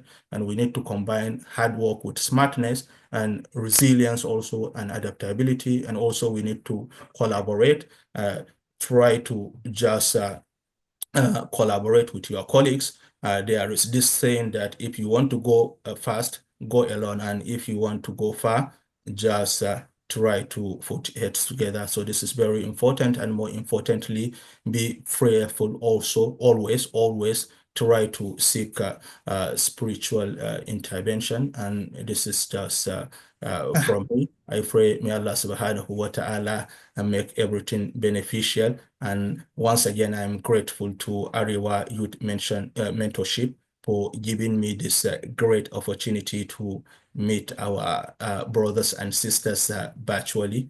May Allah also make all our affairs simple and easy.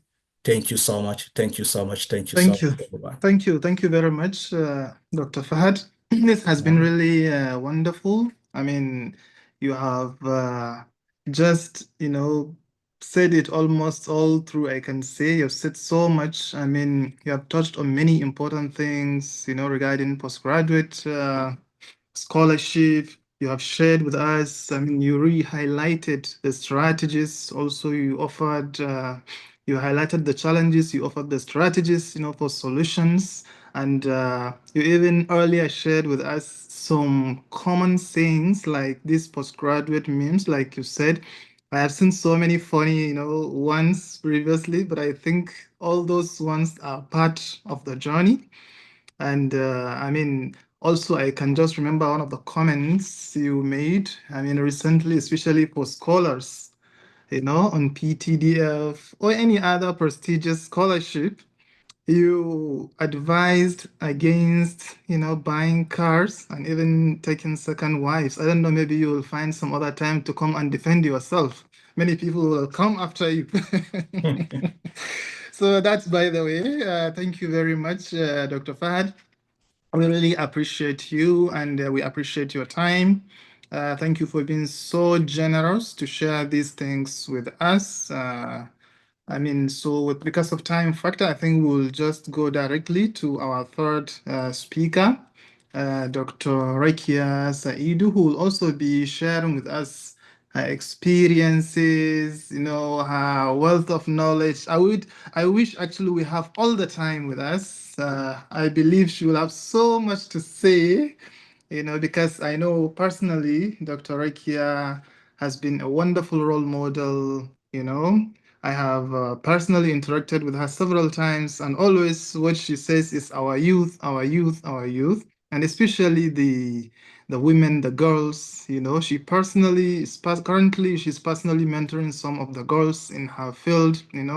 Even though she's not in Nigeria, but she's still doing it. Thank you so much, Dr. Rakiya, and I think I will just briefly introduce you so that you can summarize also your points, maybe in about 15 to 20 minutes. So Dr. Rakiya Saidu is a senior research officer at the University of Cape Town. Since 2015, she has led impactful research on cervical cancer screening in resource-limited settings, and she heads the Kaelisha Cervical Cancer Screening Program. Our work focuses on HPV diagnostics and implementation of effective screen and treat strategies, bridging the gap between research and clinical practice in underserved communities. Dr. Rakiya Saidu holds a PhD in gynecology from the University of Cape Town, alongside a fellowship in obstetrics and gynecology from Nigeria. Her contributions to women's health and cancer prevention have been widely recognized, including the prestigious 2023 UCT Faculty Merit Award. So by this, we are highly delighted to have with us in our midst Dr. Rakiya Saidu.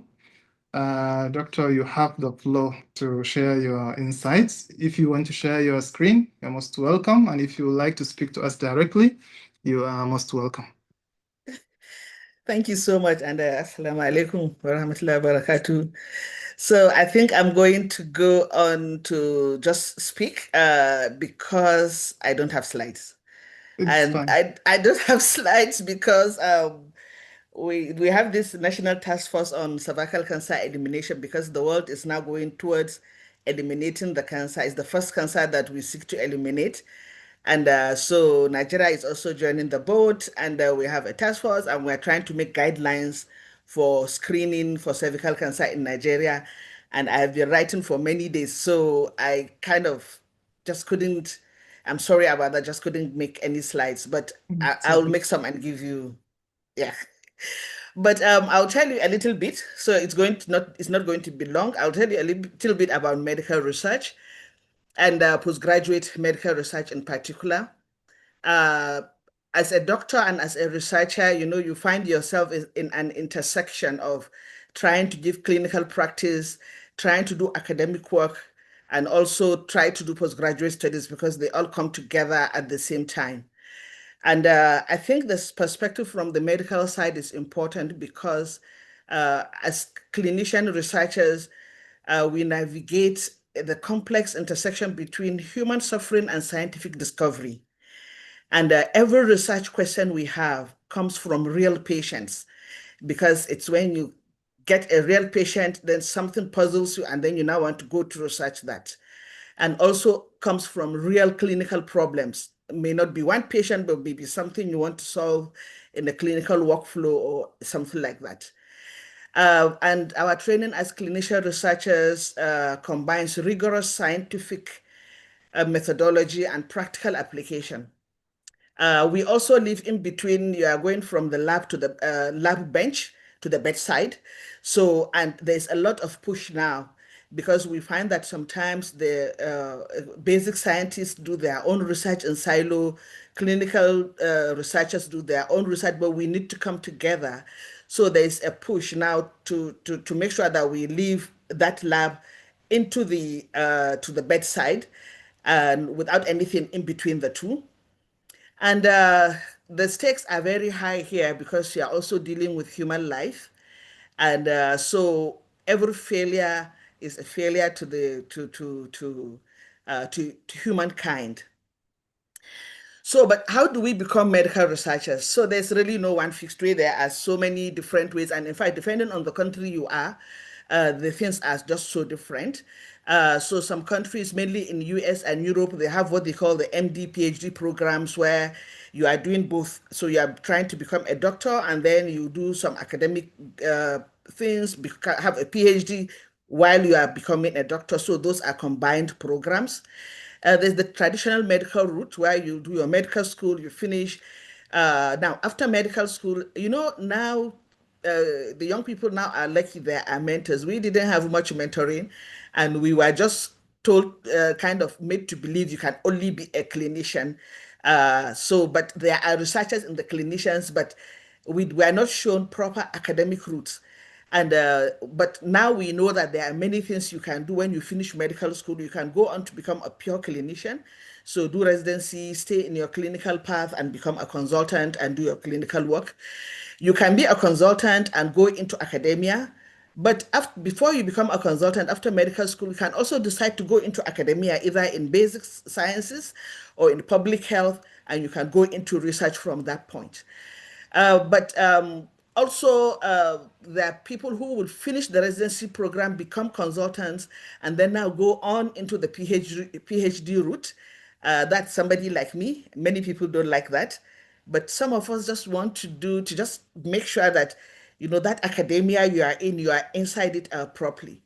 Now, I'm not going to go into the issues we're having, because the medical doctors feel they don't need a PhD to become vice chancellor or something, that's a different thing. But I think it is a good advice that even if you are a consultant and you want to go into pure academia, please try to get a PhD done. There are clinical PhDs.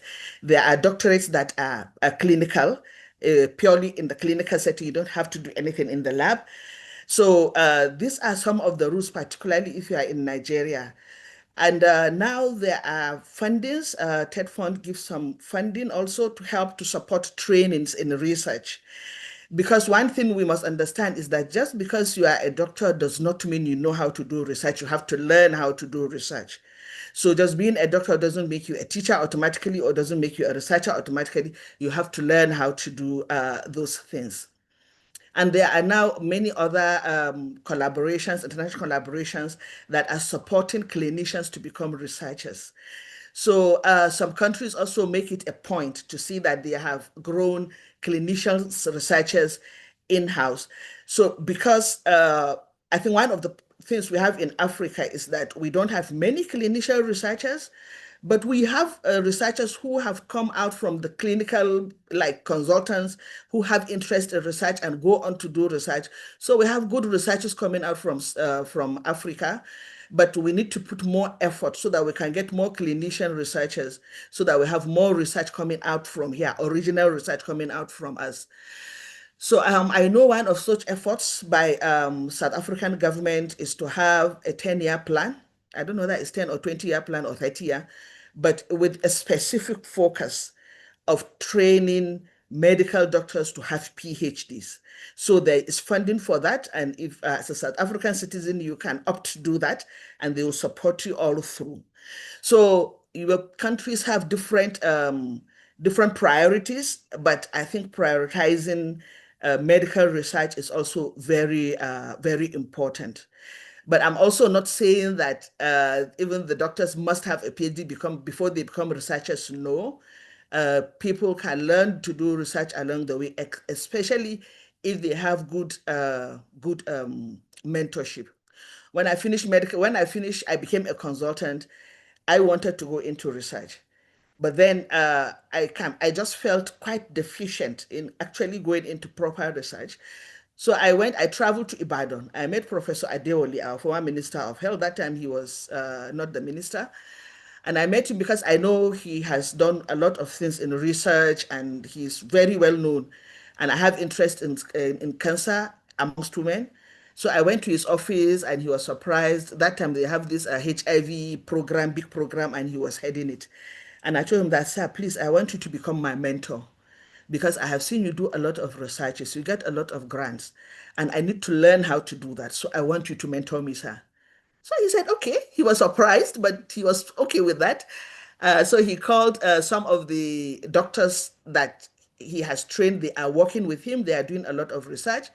There's now Professor Imran Mahasumbelo, Professor Tosin Awolide. So he called them. He said, okay, I've got a sister for you. So we are going to be working together. But I was not in Ibadan. And then later, I told him, he now linked me up with Professor Denny, who is a world-known researcher. She passed away last year in Cape Town, but was one of the biggest world researchers in cervix cancer prevention. So I went to work with her, and I have taken over her research now.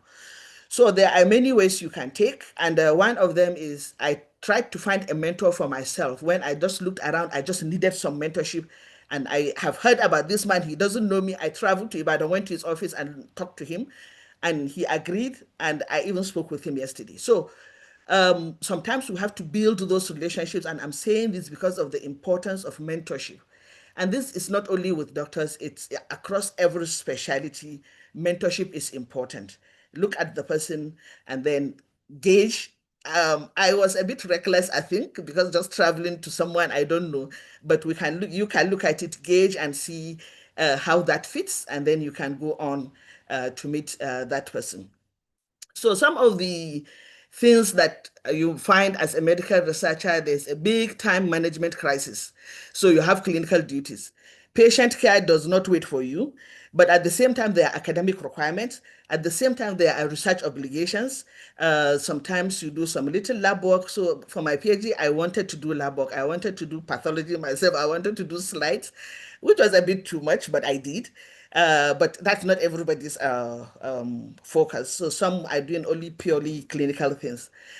And so you have all that put together and you have to manage that time. And so your day is full and your mental health may begin to have problems. But it's not only in medicine. In every PhD, mental issues are real because things keep coming up that you don't expect. And a lot of people drop out. A lot of people postpone and just stop doing it because it happened to me at a point. I said, okay, I'm not doing this anymore. Let me just concentrate on the clinical work and doing the research. Then I now came back. So that can happen along the way, but don't blame yourself.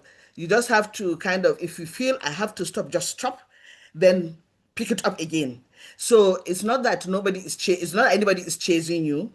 You have to do it as much as protect your physical and mental health. Is all very important. And a lot of countries have therapists that you can see if you have some of such issues, or even peers to discuss with. And then you find that you get over some of it. And the other thing is, as doctors, we have to work with many other professionals, work with biomedical engineers, work with lawyers. Actually, I have a friend who finished medicine, finished residency, then went into law, and then joined that legal aspect of medicine. So it's all, you can do anything you want to do, especially now, the young people now know how to mix and match things and come up with something creative. So you can be innovative even in the PhDs you want to do, even in the postgraduate studies, you can be creative and come out with something. Now we are having many different new specialties popping up in medicine, where different specialties that were not even related to each other now are coming up, because now with AI and many other things that are happening, a lot more collaboration is happening. In reality, funding, especially in medical field, is a bit, but I know in every field actually, but now a lot of funding for some postgraduate and research in medicine, not only postgraduate research, but actual research in medicine. There's been a lot of dependence in the US. Now Trump has killed that. So we have to start looking inwards now to make our own ways of how to fund our research. With little help from other people. So we have to find ways of how to do it. Some of my researches that were under NIH actually were cancelled, but last month they allowed one to come back.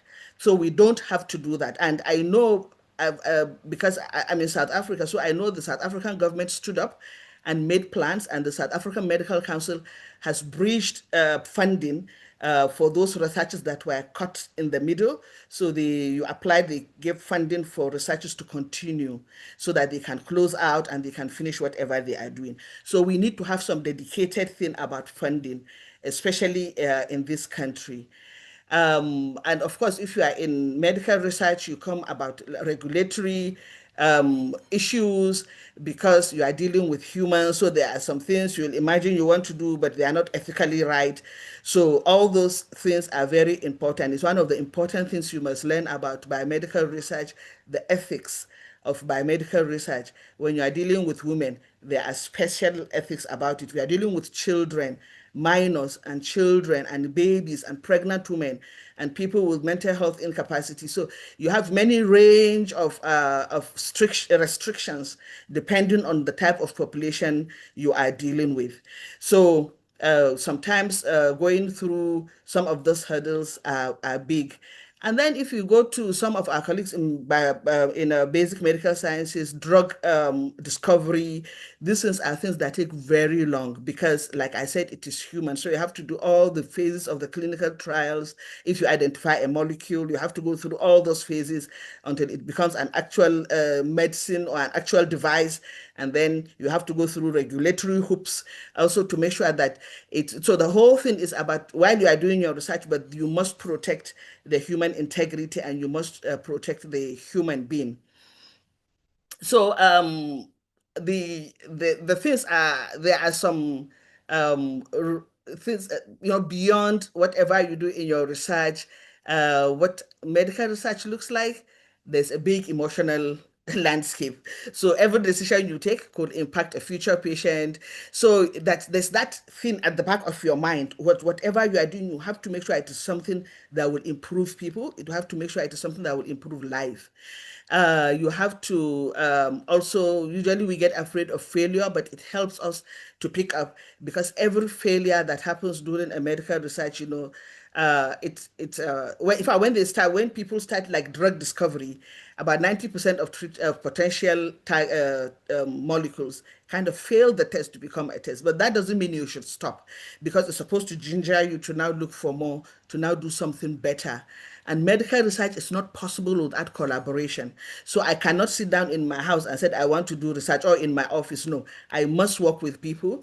And in fact, now medical publishing is given medical publications are given a little less weight on who is the first author, who is this, because if you are collaborating and everybody brings a similar thing, then it becomes a problem if you have to say the first author gets higher marks or so. But most of the journals now publishing, they ask the role of every person, every author. You must specify the role so that you can kind of weigh how it works. And in fact, even becoming an author, there are rules on who should become an author. And then communication across disciplines. We might talk to our medical. So you have to learn also as a doctor how to talk at levels that are not too technical, because you have to talk to patients, you have to talk to administrators, you have to talk to grant reviewers. If you write a grant, whatever you write, they need to understand. They may not be in your field, even if they are in medicine, so they may not understand you. But some may not even be doctors. You have to speak to the media and public. And sometimes I think part of the thing is we have not been learning how to speak properly. And that is why many misinformation comes through, and media spread a lot of lies, because we are not talking properly as doctors, as medical, to correct some of those things. And sometimes research is just halfway, it leaks, before you know it is in the press. But that research has not even been accepted yet. You also need to discuss with your family what you are doing. So you need to know how to communicate fluently and how to communicate properly.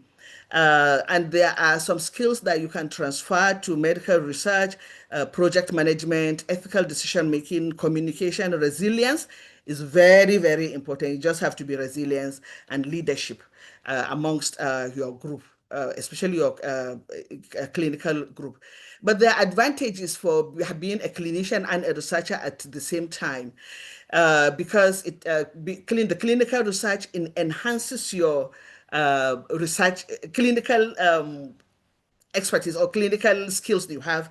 They enhance your academic performance. They enhance your research performance, because as a doctor, you know exactly what you are looking for, having interacted with the patients, and you'll be able to collect adequate data from your patients if you are a doctor.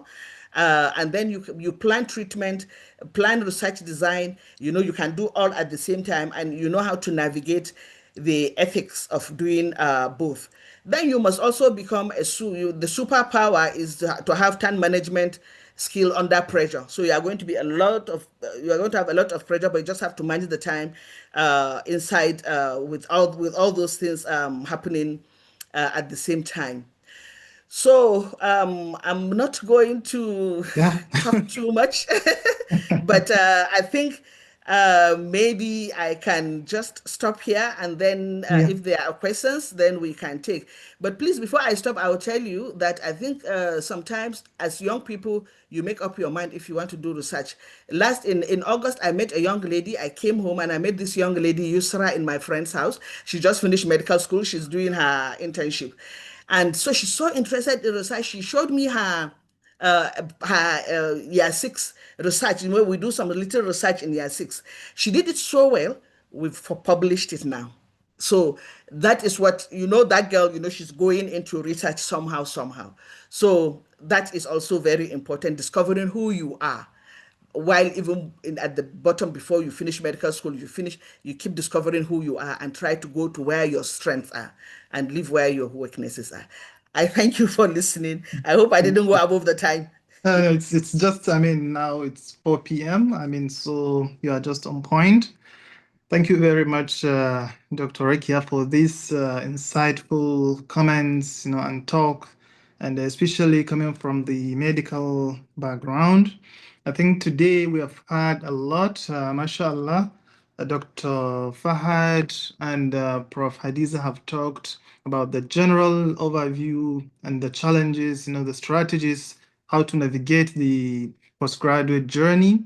Prof. Hadiza also has talked specifically on the low parts, and also Dr. Fahad has touched on the science parts, while Dr. Rakiya is currently just touched about the medical perspectives. So we've had an all-inclusive discussion. I mean, thank you so much for honoring our invitation.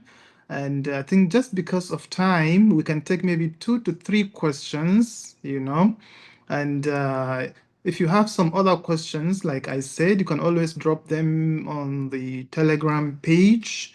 Generally, I believe our mentors are there, will be able to respond. But for the sake of this session, maybe we can take 2 to 3 questions. It's already time, but maybe we'll spare some 10 minutes to make this session a bit more interactive.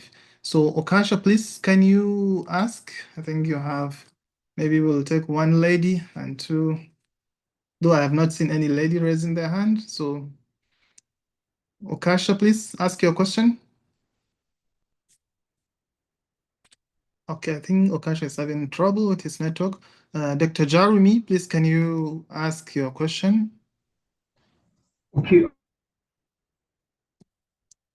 Good evening. Thank you to all good the evening. presenters. Please go ahead in 30 seconds. Okay, my question is just in 2 areas. Okay. In regards to application, one of the challenges we're facing as Nigerians is getting our transcripts from the university. So how can we navigate that? And then also, English proficiency is another issue, more especially in the UK and US, where you are required to submit, and that exam is quite expensive. So I don't know, are there initiatives by universities within Nigeria to give like a formal letter of introduction, you took your course in English or something of that nature? Thank you. Okay. So are you, anyway, maybe I will just, Prof. Hadiza, maybe you will be in better position to respond to this. It's a Nigerian university. Prof. Hadiza, are you with us? Yes, Yeah, I'm okay. here. Thank you very much. Okay. And thank you, Dr. Jeremy, for that question. Actually, the problem of transcript, application and issuance has been one of the major problems we have as institutions, especially in the public institutions, public universities. In the private universities, I think they have, generally overcome that challenge, but in the public universities, we have them.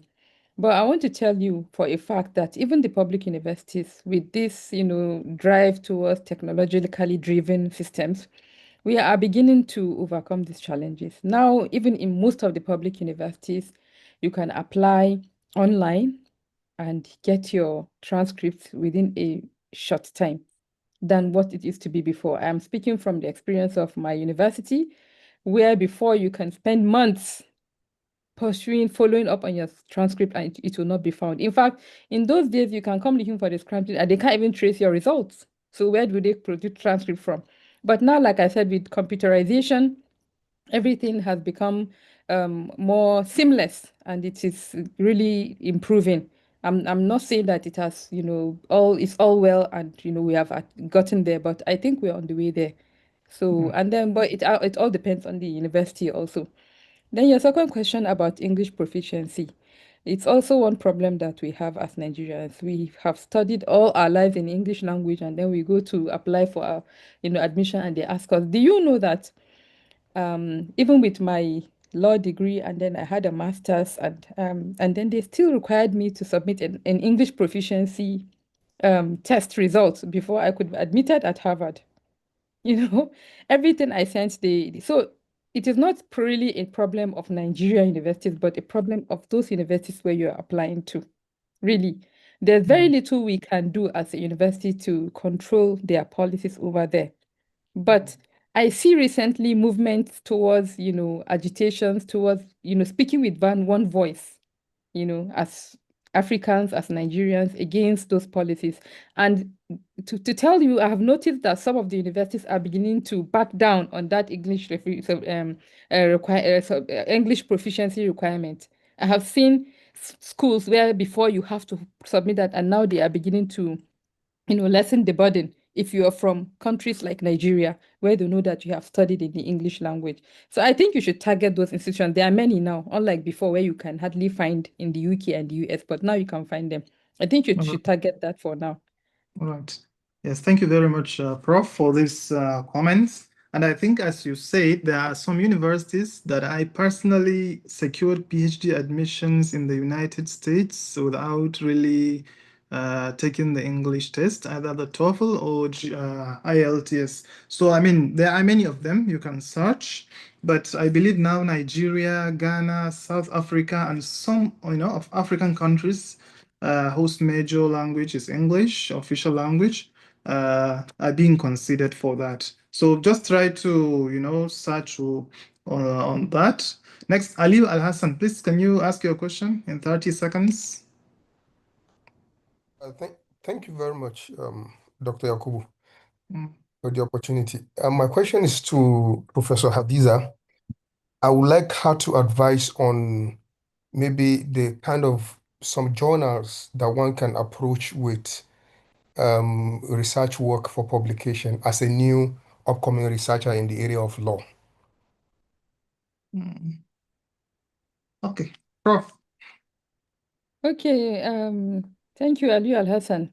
Now, when it comes to publications in law, you have to, there are a lot of journals, to be honest with you, so many journals, but you should look for those indexed ones, the ones that would give you publicity, that will bring out your work to the world.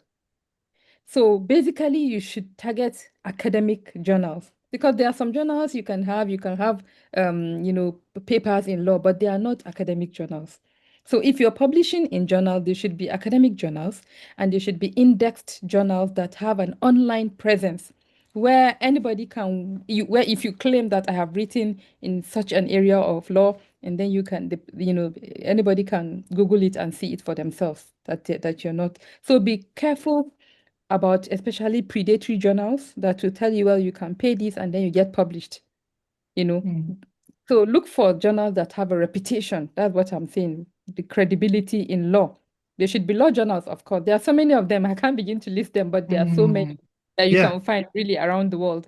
Yes, Even in Nigeria, for example, if you want to use Nigeria, for example, look for faculties of law journals. Like you have ABU, for example, has the faculty journal, it has the departmental journal, many departmental journals, the same thing in various universities. At least those you're sure are academic journals that are of high reputation. So those are the things you should be targeting. And then I will advise always, work with your supervisor. Your supervisors are in a better position to identify the kind of journals that would suit your area, the area of law where you're writing. Because even in law, you see Journal of Comparative Law, Journal of International Law, Journal of Jurisprudence, and so which ones will really suit the nature of research that you're undertaking? I think you get that from your supervisor or other mentors in the legal field. Thank you very much once again. Thank you. Thank you very much, Prof. Thank you. That was quite helpful. Comment. All right. So I think maybe we'll take a last question from Muhammad Mala. Please, you can ask your question briefly and we call it a day. Thank you very much for this opportunity, Dr. Yakubu. My question goes to Dr. Rakiya. Okay. So, as a medical student, which advice can you give us to navigate both academic, that is, in medical perspective, we have two pathway, either residency or postgraduate. So, which advice can Dr. Rakiya give us as a medical student to navigate this opportunity to have career development in both academy and also in a clinical perspective, since she mentioned the clinical pathway is integrated with science research. So I don't know if she can get what I need her to answer, especially in UK. Our fellow, as a fellow, when you finish in Nigeria, how will you be recognized as a fellow and also as a researcher? So thank you very much. Okay. Thank Dr. you. Rakiya. Yes, I'm here. So, Yes. for example, like you gave example, when you finish from here as a fellow, you have your consultant, you're a consultant in Nigeria. It doesn't mean everybody in the world will recognize you as a consultant. So if you go to other countries, you might have to write some of their exams, because if you are a consultant, when you go into those countries, you are going to see patients, and they will not allow you to see patients until you do their exams and you pass their exams before you are registered to be able to see patients. If you are going into research, for example, you have your fellowship. Like for me, when I went into South Africa, I went to do research. So they have registration. The Medical Council has a registration for research and teaching only. They have you have limited clinical practice, so you cannot go and start doing private practice, but you can do all the clinical practice that is related to your work. So in my teaching, I can run clinics in the public hospital, but I will not go and start doing private practice. So depending on the country you go, it will determine what they will allow you to do, what examinations you must take. Depending if you are just going to do a PhD, you might not need to do the exam to practice because you are not going to practice. So they will make sure you don't see patients and practice. So it depends on what you want to do, and it depends on what you plan to do with your life, whether I want to go into research only or you want to go into clinical work, in which case you have to follow the rules of whatever country you have gone to. Yeah, thank you very much, Dr. Rakiya. And I think this brings us to the end of the session. But before then, maybe we'll still welcome back our speakers again, maybe to give a 1 minute closing remarks. So if you can come back and maybe enable your videos to give us a closing remark. Dr. Fahad, are you there or you have left? I have not heard from you. Dr. Rakiya, yes. And Prof. Hadiza, please, if you could come back and just give us a closing, 1 minute closing remark, it will be highly appreciated. Maybe I will start in the same order that we had the presentation. So maybe in 1 minute, Prof, what do you have to say for our youth, those currently in the postgraduate journey, and those who are willing maybe to join in the near future, and even myself, people like myself who will join you later in University of Abuja? Oh, I can't wait to have you, Dr. Yakubu. It will be a pleasure to supervise you and see what you can make out of the legal field. Oh, okay, thank you very much once again for the opportunity to be here. I want to start by telling our youths that I want to tell them congratulations for being here. I mean, some of us never got these opportunities to listen to people who have seen it all, who have experience to guide us. So I'll continue to encourage them to participate in this kind of events. The wealth of knowledge you are going to gain, and even experience that you have not practically gotten, you actually get it by listening to others. And Dr. Yakubu, I also want to say thank you for bringing this together. Like I told you when we were speaking over the phone, I think it is an incredible initiative that we all should be part of. We should give our all, to make a success out of it. So thank you once again. Now to our students or our aspiring students, I want to say, don't ever give up in whatever you do. I mean, right from the application process all the way to the admission, the enrollment, you keep meeting stumbling blocks here and there, Even when I went to Harvard, I was already in the academia. So it's like I wasn't experienced, but I knew what I went through to complete that study. Not because I didn't have the ability to understand what is taught in class, but because of the several challenges, several roadblocks along the line. But you have to stay true to your belief. Keep going. Don't ever stop. Once you are sure where you are headed, please don't look back. Keep moving. And if you are already there, I'm sure you've already started experiencing some of the things we have said. So we should, we should expect you to even come back and tell us about your experiences over there. But that's what I just want to say. I want to remind everybody that they have to stay true to themselves. They have to persevere and to make best use of the time that they have, and always have a focus. Why do I want to undertake the postgraduate study? What do I want to achieve with it? How can I implement it when I'm done? Have that at the back of your mind. And I believe the sky will just be the beginning. Thank you once again for the opportunity to be here today. Thank you. Thank you so much, Prof. We really appreciate you. Dr. Fahad, in 1 minute, your final message. Okay, thank you so much once again, Dr. Udil. And also thank you so much to Arewa Mentorship for giving us this opportunity to just share our little experience with our team in youth. And we pray, may Allah subhanahu wa ta'ala continue to just guide you and strengthen you in what you do. And also my final message to our audience is that I would just like to build on what Prof just mentioned, that they should always be very dedicated, and also they should know that there are so many opportunities actually around the globe. They should try to make the best use of their time, especially now. Opportunities like this actually are just very easy. Think about some of our parents actually who actually struggle to get some of these opportunities, let's say maybe 30 years back, when there were no this advancement in just communications. Now you can talk to a professor in the United States, in the UK, anywhere around the world. There are so many opportunities over there. A lot of funds are there available for them. You just have to be dedicating your time.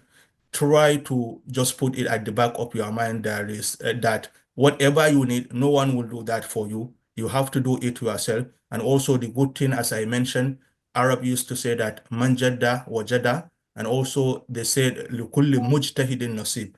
Whenever you just put effort, you are going to just get something out of it. So please try to make the good use of your time, explore as many opportunities as possible, and inshallah, time will come when you will just be happy with that. And also thank you so much once again, Arewa Youth Mentorship, for this important initiative. Thank you so much, everyone. And also, I will say, feel free to reach out to me whenever you need any assistance. I'm just a bit busy, but my email has been shared.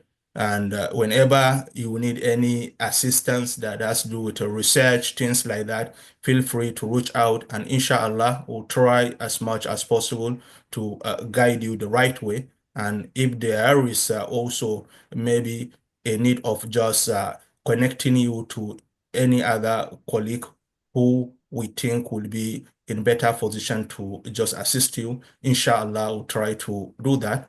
Thank you so much, everyone, and I wish each and every one of you the very best. Thank you so much. Thank you very much, Doctor. Thank you very much. That's been wonderful.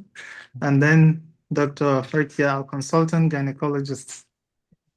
Yeah, so thank you. I think first is just to thank you for organizing this. I've attended quite a number of these webinars, and they are very educating and very good, actually. So my children that are still in secondary school, I told them to be joining. So they also do join to hear, because this would inspire them. So to the future researchers, I will say that if you are going especially you are going out of this country, don't take research to be like the idea is just to get you out of this country. No, you must have passion for it. If you are within the country, do it because you have the passion, not because it is the last resort that you want to go to. So there is a reason why you want to do it, and make sure that reason is something that resonates with you. And whether you are pursuing medical research, engineering, innovation, social policy, whatever type of research, you must just share that knowledge you have. Be open to others. You also mentor others, because even if you are being mentored, you can still mentor others.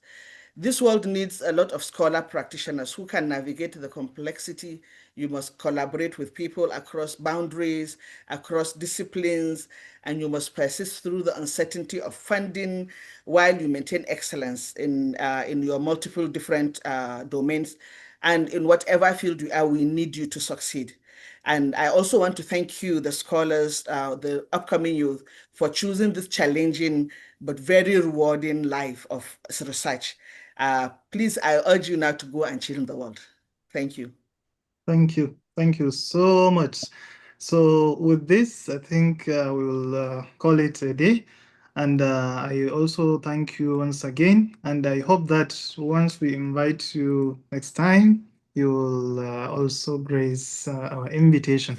Thank you so much. And I look forward to seeing you, our participants, in our upcoming sessions very soon, inshallah. Thank you very much. Bye. You can also be part of it as a mentor or student.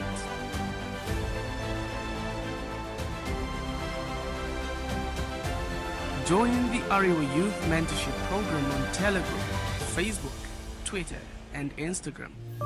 AYMP, together we can be great.